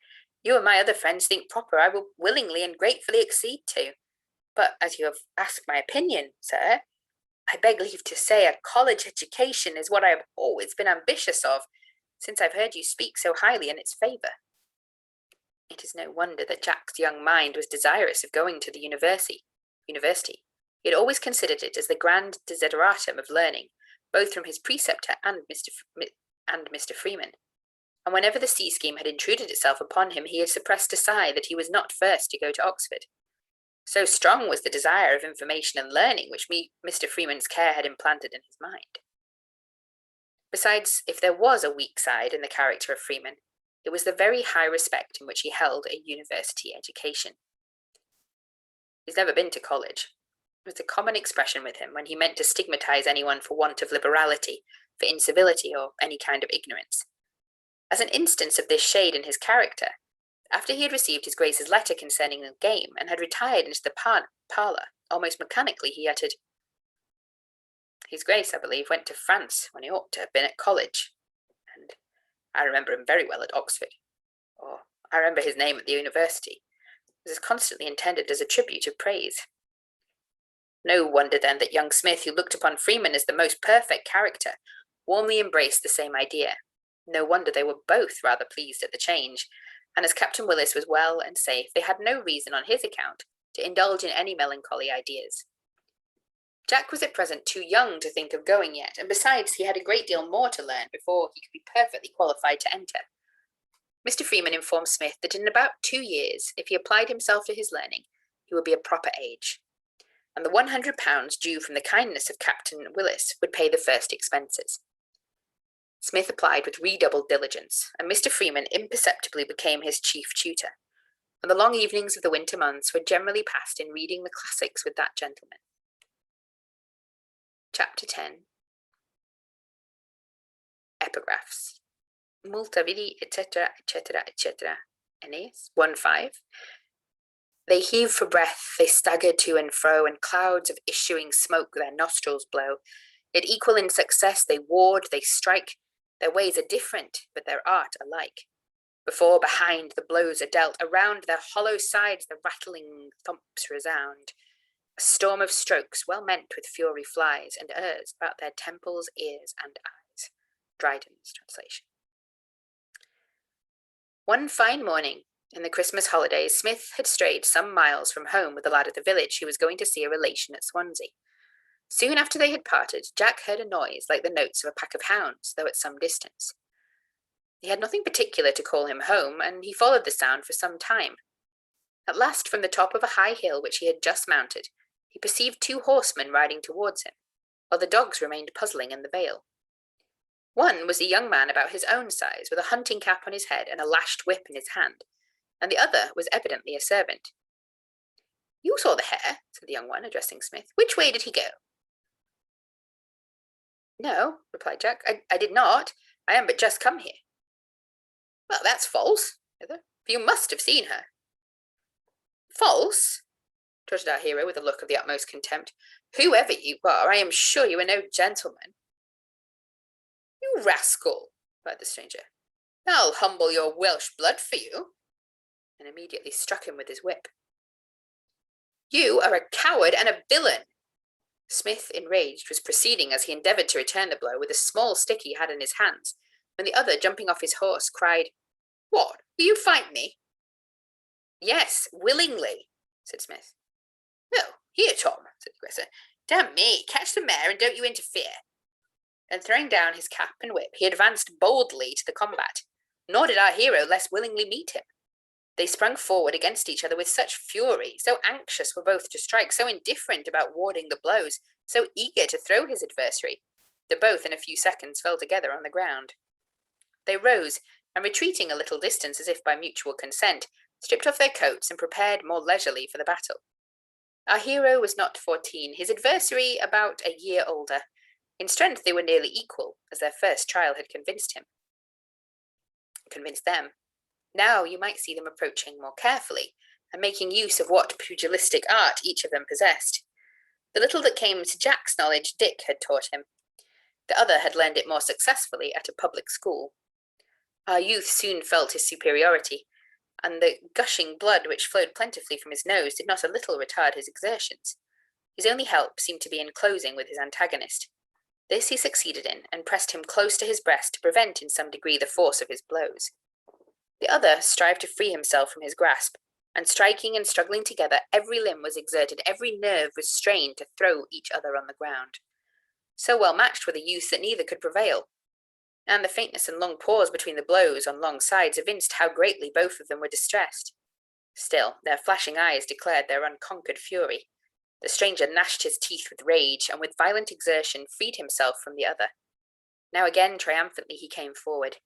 In vain Smith guarded his blows. Success for a while animated them with double force. Thus overmatched, he made frequent attempts, and at last succeeded in again closing with him. All his hopes were in throwing his enemy.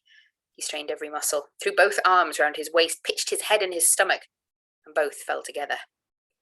They rose. Again and again was the same repeated. Smith found that his opponent was more distressed than himself by the falling. His breath began to quicken, and his blows to weaken. He had for some time been endeavouring to recover his own wind, which his haste at the commencement had deprived him of. Now, therefore, he charged with renovated vigour, and at last, by a lucky trip, threw his adversary without falling himself. The other lay a few seconds quite out of breath, and as he attempted cautiously to rise, Smith retreated a few steps to convince him he would take no unfair advantage. The stranger arose, and with an unyielding front, though slowly, came forward.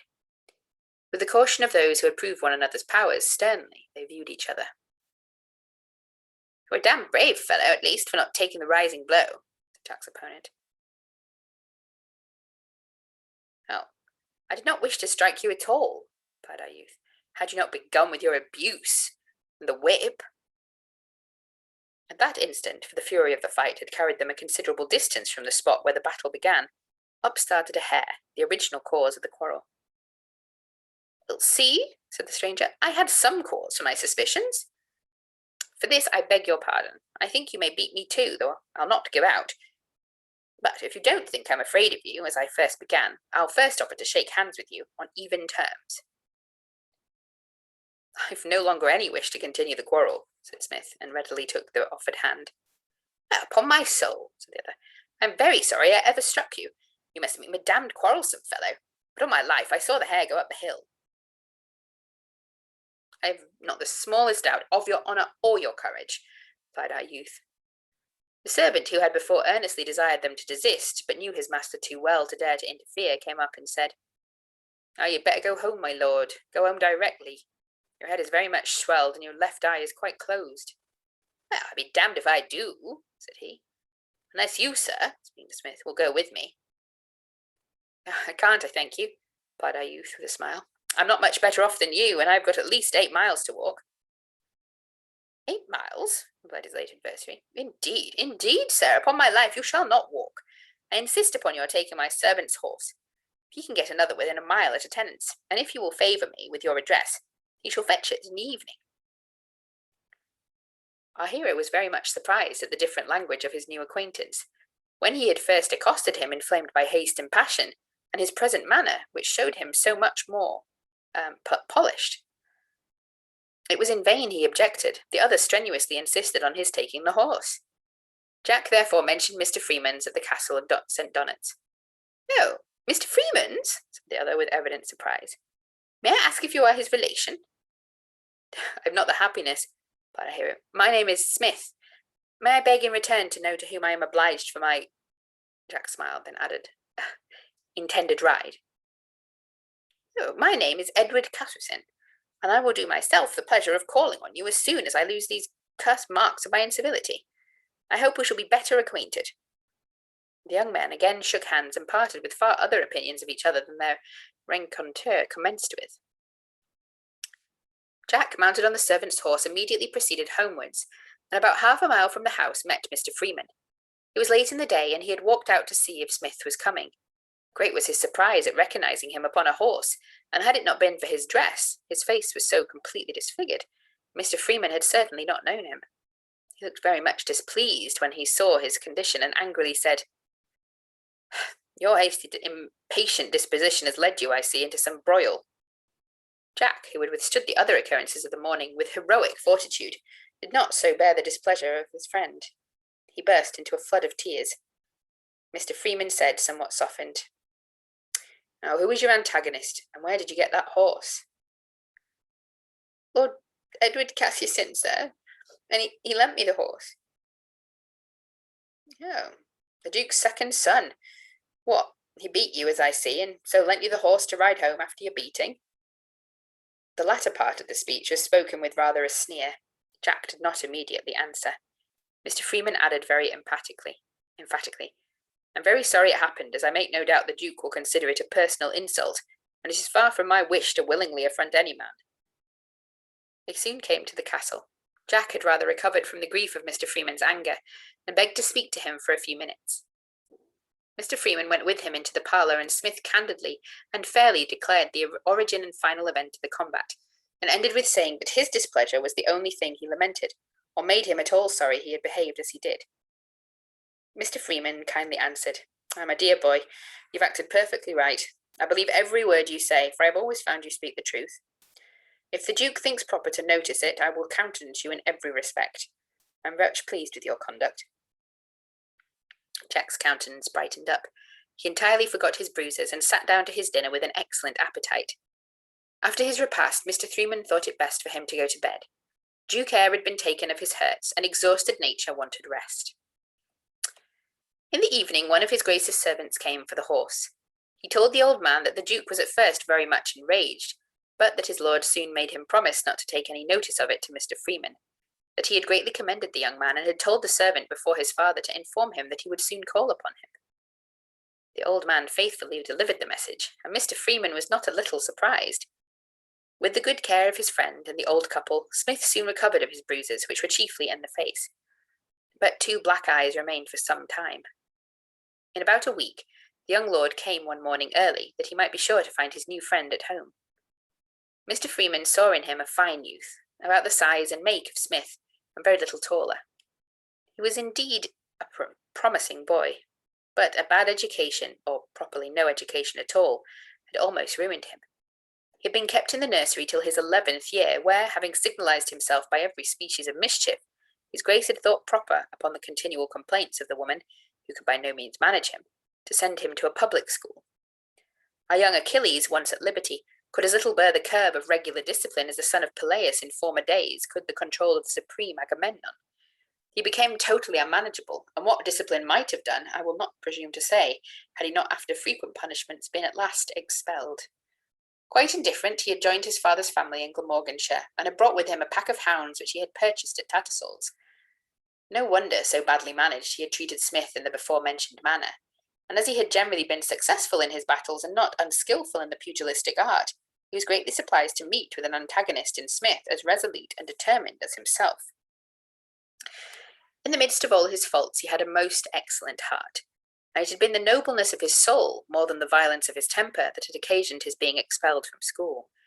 He had refused to give up the names of his companions in an affray in which he alone had been discovered, and though his case was hard, he had nevertheless been properly expelled. The discipline of a public school is not unlike the military exercise. It may appear harsh, needless, and even ridiculous to a superficial observer. The chattering and ignorant magpies of the day may perhaps condemn it, but the test proves every trifle has its significancy, and the scientific veteran and the researching philosopher will at once applaud its utility. Watt has handed down the name of Bushby with such eclat to posterity, while many a greater scholar is totally forgotten. Or was it for his military knowledge, or his impartial discipline, that Frederick of Prussia obtained the name of Great? Ye nurseries of British virtue, learning, and liberty still retain that impartial government and order, uninfluenced by titles, power, or wealth, which have raised you above all other seminaries of the globe, and you will never have reason to fear the pestilential breath of disgrace, the benumbing cold of ignorance, or the rude blasts of scepticism. But to my subject. The free and uncontrolled manners of Lord Edward had struck Mr. Freeman. He at once thought him a very improper connection for his young friend. Lord Edward stayed most of the morning, and before he parted desired Smith to fix an early day to come and reside some time with him. Smith answered he was entirely guided by Mr. Freeman. His young lordship looked very much surprised, and repeated his invitation to Mr. Freeman with the air of a man who is certain of not being refused. Mr. Freeman coolly replied that Smith was obliged to him for the offer, but that their stations in life were so very different, and intimacy would be improper for both parties. Lord Edward was more and more amazed. The last thing he had expected was a refusal, and he added with his usual warmth when anything displeased him, "I suppose, sir, you've been hearing some damned tales against me, for the conduct of Smith has been so like that of a gentleman that I can see no difference between us." Mr. Freeman answered, "I gave very little heed to idle tales, my lord, but your birth, education, manners are so far distant from those—" "Manners, sir?" replied Lord Edward hastily. "Have you seen anything in my manners offensive today, Mr. Freeman?" The other calmly said, "Do you really, my lord, wish me to answer your question?" "Oh, yes, sir. Upon my soul I do," replied the offended nobleman in a studied tone, trying to speak as free from passion as possible. "Then, sir, let me inform you that the constant habit of swearing in which you indulge yourself is totally repugnant to me, and my principles." His lordship was so astonished at his reply, he had no answer ready. It was so opposite to the language he had been accustomed to. Gross truths delivered at school had given him some reason to be offended by their grossness, and the language at home had ever been the language of flattery. But here he received a very unpleasant truth in the most civil terms possible. At last he answered, "I do not consider myself accountable, sir, to anybody for my conduct. I wish you, sir," to Mr. Freeman, very formally, "a good morning." Then turning to Smith, he added, "I hope to see you soon," and as he was before mounted on his horse, rode off. The gentlemen were about to walk within doors, neither speaking, when the sound of a horse coming on a gallop induced them to stop. In a few seconds his lordship returned, and addressing Mr. Freeman, "I am extremely sorry for the haughty manner in which, sir, I received a well-meant reproof. Had I often met with a friend to tell me so candidly my faults, I need not have troubled you with this apology." He was going away again, when Mr. Freeman, who was struck with the ingenuous spirit of a youth who could so nobly confess a fault, replied, "Your free acknowledgment of an error, my lord, is a sure sign you are not hardened in any bad habits you may be guilty of, and if you will but sometimes take yourself to task, you will have no need of reproof from any other person." There was something in this speech that flattered his lordship more than it accused him. It praised while it condemned him, and he spoke with a smile. "Well, I am extremely glad to find, sir, that you don't think so very bad of me. I've been an idle fellow, I confess, but if you will permit me to keep up the acquaintance with Smith, I'll promise to do my best not to corrupt him." "Well," said Mr. Freeman, nodding his head, "I'll take your word, and it shall not be many days before he shall return your visit." The young men had now a little conversation together, and Lord Edward took a very different leave from what he did half an hour before. "It's a great pity," said Mr. Freeman as he rode off, "that such a boy should be ruined." According to Mr. Freeman's promise, Jack in a few days returned the visit, and in the course of the day had some conversation with his grace. The young friends dined alone. Lord Edward naturally supposed the ceremony of dining with his father and mother would be unpleasing to Smith. He stayed the night, and Lord Edward returned with him the next day, and left him in the evening, more pleased than ever with Mr. Freeman, with whom he had a long conversation. A little time after the above happened, a servant of the Duke's came with a haunch of venison, and a letter to Mr. Freeman.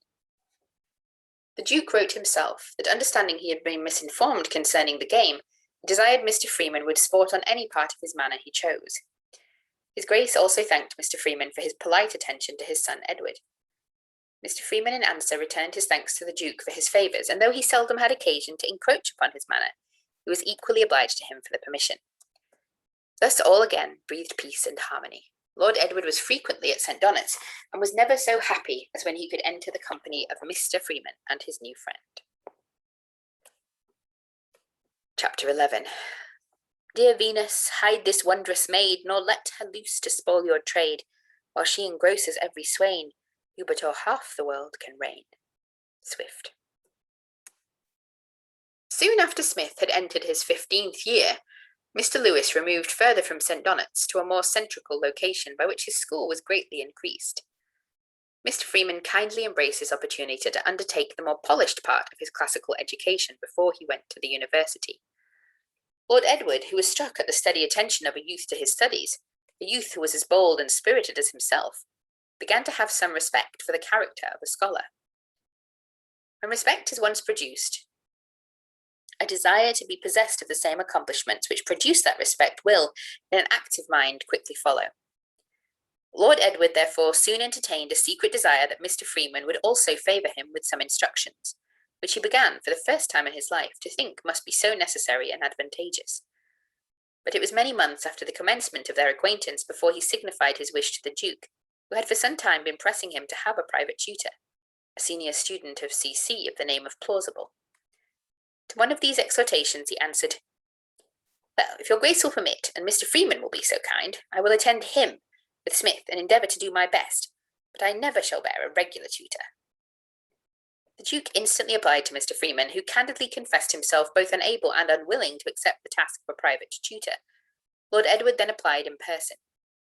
"My dear sir," said he, "be so kind as just to point out to me what you think it most necessary for me to learn, and I will promise you to do what I never did before in my life, and try to learn it."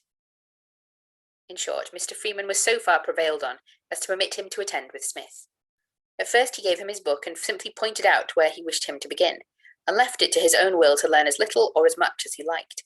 But it was not long before Lord Edward became systematically attentive, and they then proceeded more regularly. The quantity of learning that had been poured into his head by his various other teachers, for the public school from which he was expelled was not the first beginning, soon began to separate and become settled by the care and attention of Mr. Freeman. His Grace was highly delighted with the wonderful change in his whole behaviour, and a small living in his gift becoming vacant in the neighbourhood, he presented it to Mr. Freeman. It was worth about £100 a year, and after paying the curate became a comfortable addition to his income. In this state things continued till Smith attained his 16th year, when Mr. Freeman prepared to visit an old acquaintance near Durham, proposing to take Smith with him and to enter him at Oxford on his way home. Lord Edward was to meet them in London and enter at C.C. at the same time. Mr. Plausible had already been bespoke as his private tutor, and his Grace's interest had got a promise of the first vacant studentship for Smith. So lucky had our hero been that every acquaintance he had formed in life had proved a serviceable friend. A poor orphan, dependent on charity, even brought up in the workhouse of a country parish, had, by a fortunate chain of circumstances, not only got into the first of connections, but had already, in a great degree, found himself provided for. In the course of the journey, Mr. Freeman explained to our youth his present situation and future prospects in life.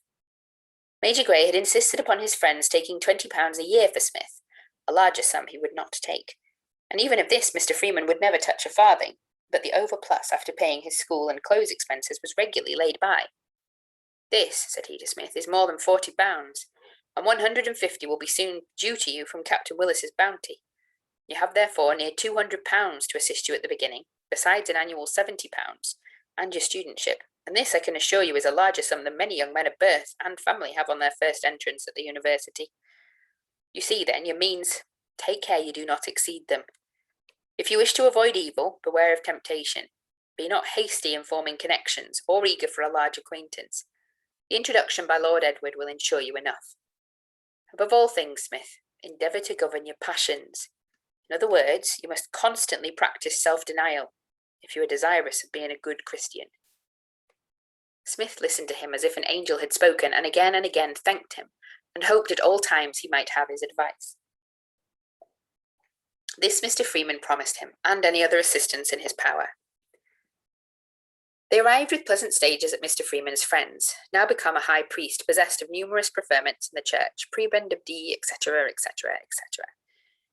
This gentleman had 2 brothers in Parliament, and daily looked forward for higher rank in his profession. He had early in life married a lady whose riches, both in family and fortune, made up, at least Mr. Sollingley imagined he should think so, for every other deficiency. Mr. Sollingley had so very often and so earnestly pressed Mr. Freeman to favour him with a visit, that he intended at the present time to stay a fortnight with him, and afterwards to visit a Mr. Self-Will, bachelor of large landed property and an old acquaintance of his father's. In their road to Mr. Sollingley's, I should have mentioned they slept at York, Smith, who had risen early and found his friend was not yet up, strayed early about the town. Tempted by the beautifulness of the morning, he followed a pleasant walk that had led him about half a mile from the environs of the town, when a vibrating note of a harp caught his ear. Proceeding a few steps further, he perceived an elegant mansion, which a thick grove of trees had before hid from his view. Slowly he approached the part from whence the muse came, and distinctly heard a female voice accompany the sound. Softly sweet in Lydian measure, soon she soothed his soul to pleasure. In his eagerness to get a sight of the songstress, he both discovered and punished himself. The window was open. A beautiful young girl sat alone with her harp. The jetty tresses floated in the breeze and formed a pleasing contrast to her fair complexion. The native glow of health was softened by the tinge of youth. The smiles of innocence dimpled in her cheeks. Animation heightened the genial lustre of her eye, as with artless grace, unconscious of notice, her snowy arms sportively played along the strings. In a moment she perceived our youth. She started, and the crimson veil of modesty o'erspread her countenance. In her haste to shut down the window, she dropped a locket that was suspended from her neck. Smith, who was coming forward in the act of apologizing for his rudeness, caught the trinket, and his respectful manners induced the lady to open again the window. In the most civil, pleasing, respectful, and flattering terms, he excused his intrusion, and common civility induced the fair maiden to stay, while her servant came round for the trinket. As he gave the bauble to the maid, his gallantry induced him to impress a warm kiss upon it, and immediately with a low bow he retired. In his way to the inn, he thrice missed the road with thinking of the young lady, and having informed Mr. Freeman of the cause of his absence, he fell into a deep reverie all the time of breakfast. He left York with a sorrowful heart, and his friend did not spare him for being smitten at first sight, but by the time our travellers arrived at Mr. Sollingley's, the enchanting unknown was almost forgotten. Mr. Sollingley, in the place of friendly hospitality, received the gentleman with ceremonious ostentation. Mr. Freeman was the last man in the world to play the sycophantic admirer, was in a few hours heartily sick of the greatness of his quondam friend, and at once determined to cut short the stay and not to exceed the week. He accordingly wrote to Mr. Self-Will that he would be with him the next week. From thence he proposed going to town to take the young man at Oxford, and to spend a few days with an old aunt, his mother's sister, about 30 miles beyond the university. Our young hero, as well as Freeman, was soon heartily tired of the formal pride of their reverend host, and after breakfast in the morning, while Mr. Freeman was at chess with the doctor, or viewing his domains, Smith generally strolled out alone, and seldom returned till dinner time, which was not at an early hour. In one of these solitary rambles, at the entrance into a long and narrow lane, he perceived a chaise driving furiously towards him. Smith was walking on the bank above the road. Curiosity drew him towards the carriage, when a weak female voice exclaimed with great exertion, "Help me! Help me!" Instantly, a man leaning forward hid the person who had spoke from his view. Smith heard no more, but he heard enough to raise every spark of humanity within him. Running still on the bank, he asked who was in the carriage. "A mad woman," replied the man. "Driver, get on." A stifled scream instantly pierced his ear. He ordered the driver to stop, who showed his unwillingness by violently flogging his horses. The narrowness of the road prevented our youth from leaping into it, as he must then have been behind the carriage, and he rushed along the bank to be at the bottom before it. The postboy kept his horses to a full speed. The man in the carriage presented a pistol, and as they galloped down the lane, Smith found he was losing his ground very fast. Unable to overtake the carriage, as quick as the thought, he picked up a stone and whirled it at the driver. Not Paris, nor the younger Ajax, nor the famous William Tell himself aimed with more success. It fell upon that bone which the dancing masters delight to see in a perpendicular attitude, which pleases Dame Nature better in the inclining curve. The whole mass of marrow was electrified at the shock. The wretch himself reeled, and writhing with pain, fell headlong from the horse. The animals, frightened, increased their speed for a little while, but they had been hard driven, and fatigue soon took the place of fear. They leisurely stopped of themselves, the lash and spur no longer urging them. The man, enraged, leaped from the carriage, and as Smith approached, fired his pistol. At the same instant our hero struck it aside with his stick, and in the next moment felled the fellow to the ground. Regardless of his opponent, he hastened to the carriage, and a lovely female sprung into his arms. He bore his delicious burden to a bank some little distance from the road. Alarm and apprehension had almost deprived her of her senses, and a seasonable flood of tears came to her relief. As he still supported her, our hero turned his eyes upon the countenance of the stranger, and to his surprise, and not a little to his pleasure, he recognised the captivating musician who had so strongly interested his mind at York. Never did our hero know a happier moment. Pleasure, the wise man says, is short. Can I leave them then at a better time? To fall in love, says one philosopher, is more pleasing than to fall out of it. Another tells us, it is easier to get in than to get out. And again, those are best cured of love who are first cured. Once more, love is a pleasing madness, and none but fools would be cured at all. And to conclude, every moment is misspent that is not spent in love. Chapter 12. Epigraph. Circles are praised, not that abound in largeness, but that are exactly round. So life we praise that doth excel, not in much time, but acting well. Waller. I have left my hero so delightfully situated that I confess I have no wish to disturb him, but how shall I otherwise get on with the history? Would I were a good painter, that the attitude in which the youth sat while he listened to the heart-thrilling voice of the beauteous unknown might be more forcibly conveyed to the reader.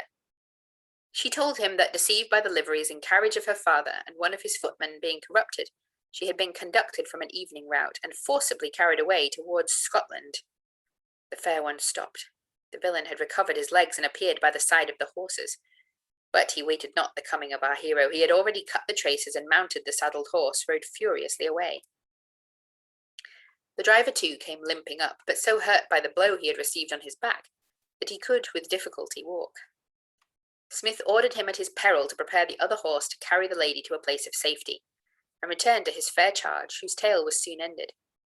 That she had travelled all night alone, and had not been joined by the person in the chase till the morning, that she knew not before his intentions in carrying her from home, that he had regularly sent a servant forward for horses to be ready at an unfrequented place, and by keeping to private roads, and by tying on handkerchiefs over her face when they came to the more public places, they had travelled without any hindrance, till she had the happiness to meet him.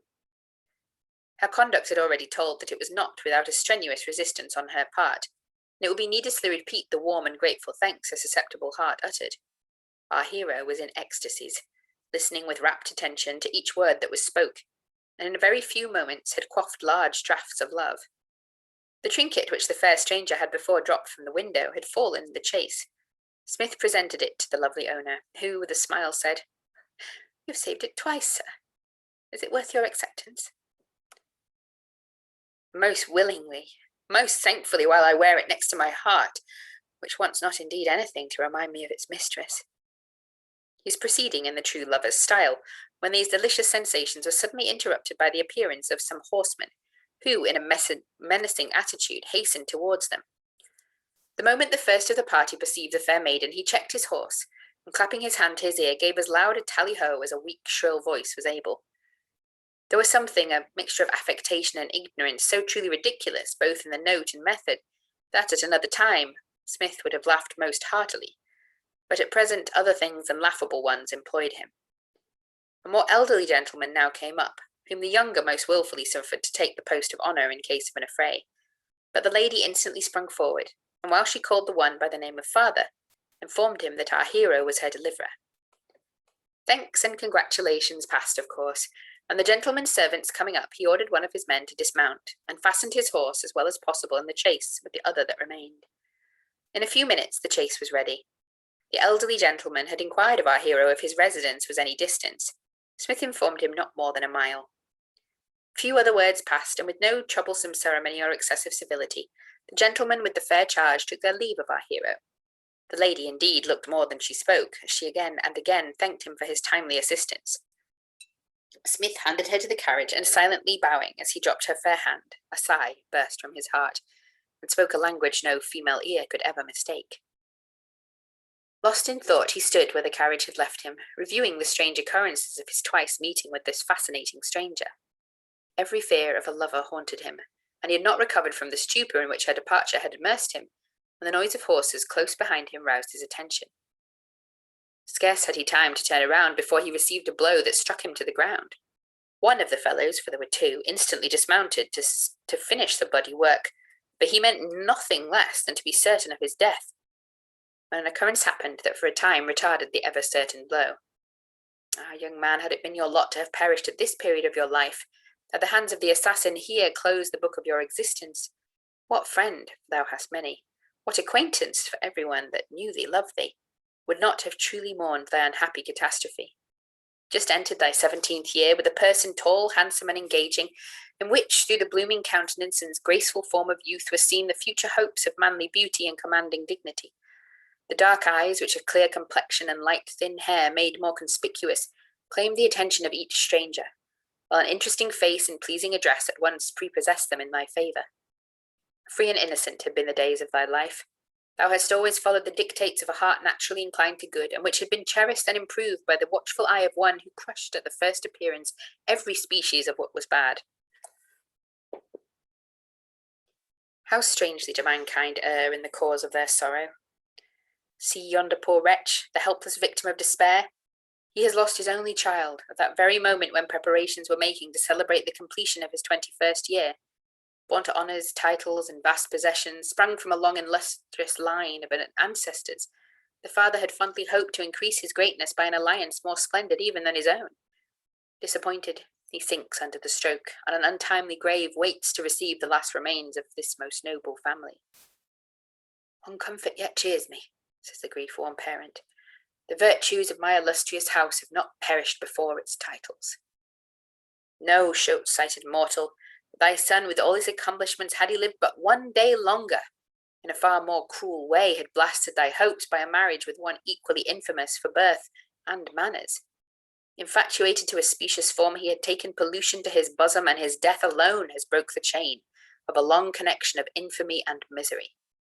The Circe of a well-known duke was the object. Marriage, she demanded, as the price of ingratitude. Need I tell thee more? But behold another object, reader. Observest thou a grey-headed old gentleman who followed that unhappy maniac? That, too, is his only son. Once a brave and high-spirited young soldier, the pride, the glory of his father and his friends. How many prayers have been offered for his safety? How many wishes for his prosperity?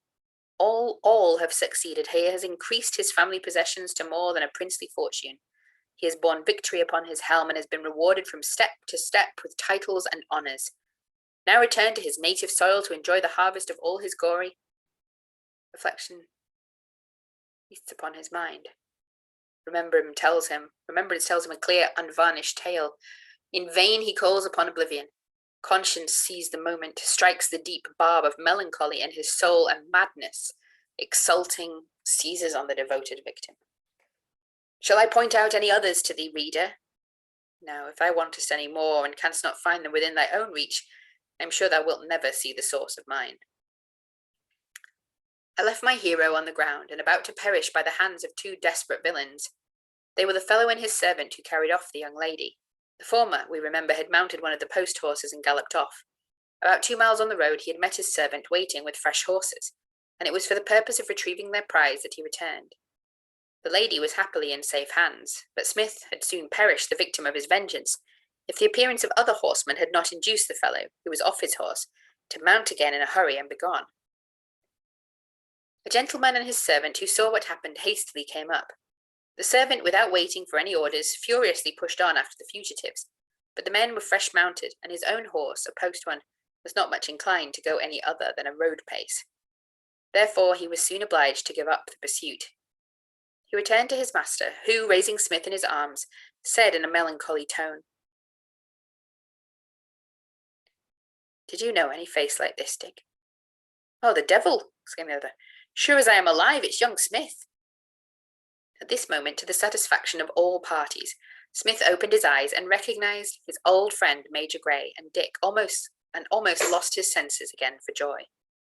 The grateful youth felt a pleasure he wished not to conceal.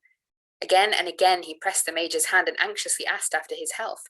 Nor could he for a long time answer the inquiries both of master and man how he came to be attacked in the manner before mentioned. When Smith had satisfied their inquiries, they informed him that having landed with the remains of their regiment from the West Indies, they were hastening to town, and they met with a friend of Mr. Freeman's, who informed them he was in that part of the country. As such, they had all hired post horses, and were going to call upon them when they thus luckily came up. They were no great distance from the Reverend Doctor's. Freeman was extremely glad to see his friend return safe, and determined to leave the great divines the next day, and join the Major at Mr. Self-Will's, with whom they all were well acquainted. Self-Will, with the cordial hospitality of an English gentleman, gave them a hearty and easy welcome. Mr. Self-Will was full of oddities, though they offended none but himself. Reader, if thou wishest not for a sketch of him, turn over to the next chapter. From his early youth he had been tormented with a rheumatic, gouty disorder. He had experienced personally the whole pharmacopoeia of medicine, and he had been bled, blistered, purged, sweated, and cupped. Legions and issues, embrocations and ointments, with plasters, emollients, strengthening, volatile, and defensive, had again and again and again been applied. He had visited every noted watering place in the kingdom, had been stewed in more baths than the oldest Roman, and had been electrified, magnified, and earth-bathed.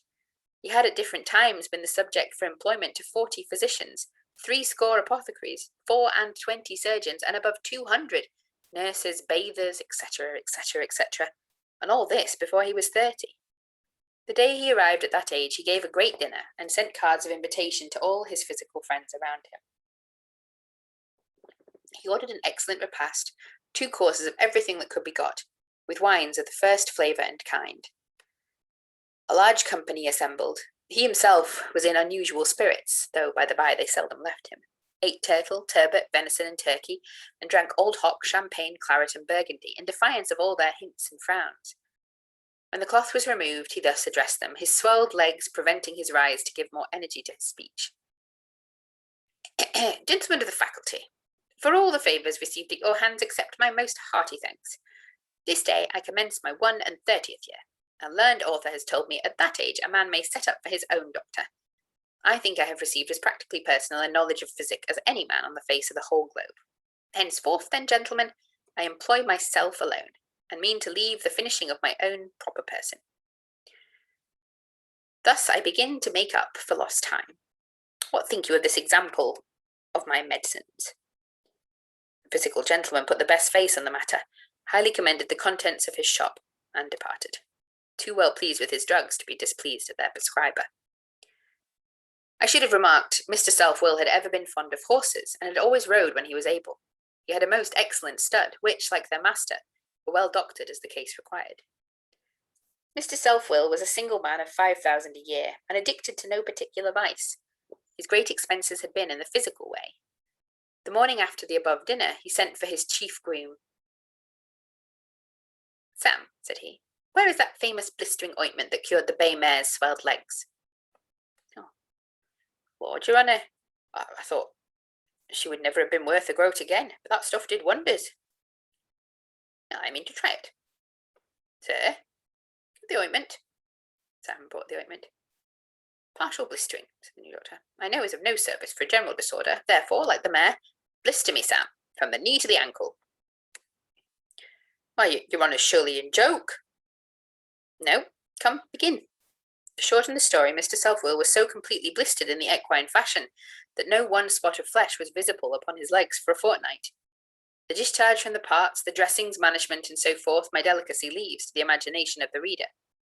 In a month from the day of the operation, his legs were become the size of nature, pains and swellings all were fled, and Mr. Self-Will became a new man. He now indulged in his field sports, took care to be moderate in his living, and soon became a stout, hearty man.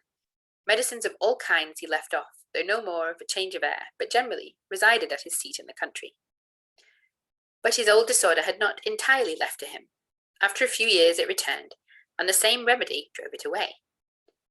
As he got more advanced in life, it did not so easily give way to a general blister, and in his 55th year, he had been most severely tormented through a long winter, in defiance of the blister in the foregoing spring. The next winter commenced with another violent attack. He determined to try a more violent remedy, and coolly and resolutely, as a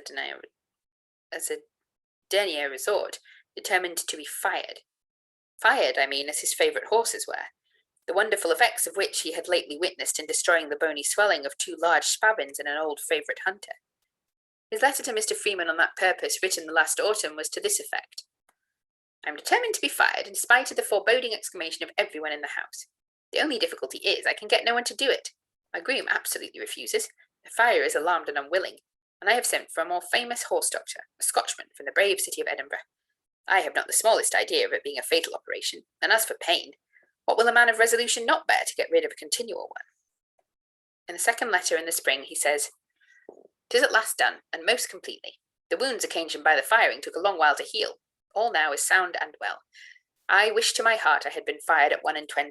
The legs may swell and the sinews may be stiff again, but I firmly believe that there is not an atom of pain left in them. I shall expect to see you this summer. It would take me too far from my subject to enter into the other oddities of Mr. Southwell. He was a perfect naturalist in one sense, for he always followed her rules. He cared not a thought for the why or the wherefore. The event he alone regarded. The causes he despised. He only looked to the effect. One instance I will give you. Observing by the human race the powerful effect of inclination in the female of the season of fruitfulness, with the conceptions, fancies, delights, and pleasure, stamped the habits of the rising offspring and formed the man, he regularly had a hair turned out before the parturient females of his pack, which he took proper care they should run down, tear to pieces, and devour. I presume not to say the consequence followed from this, but he certainly had the best pack of harriers of any man in the kingdom. I cannot fail remarking that a very famous breeder of horses, perceiving the gifts of the body come from the mother, made a vast fortune by attending to this particular. That is the end of the first volume.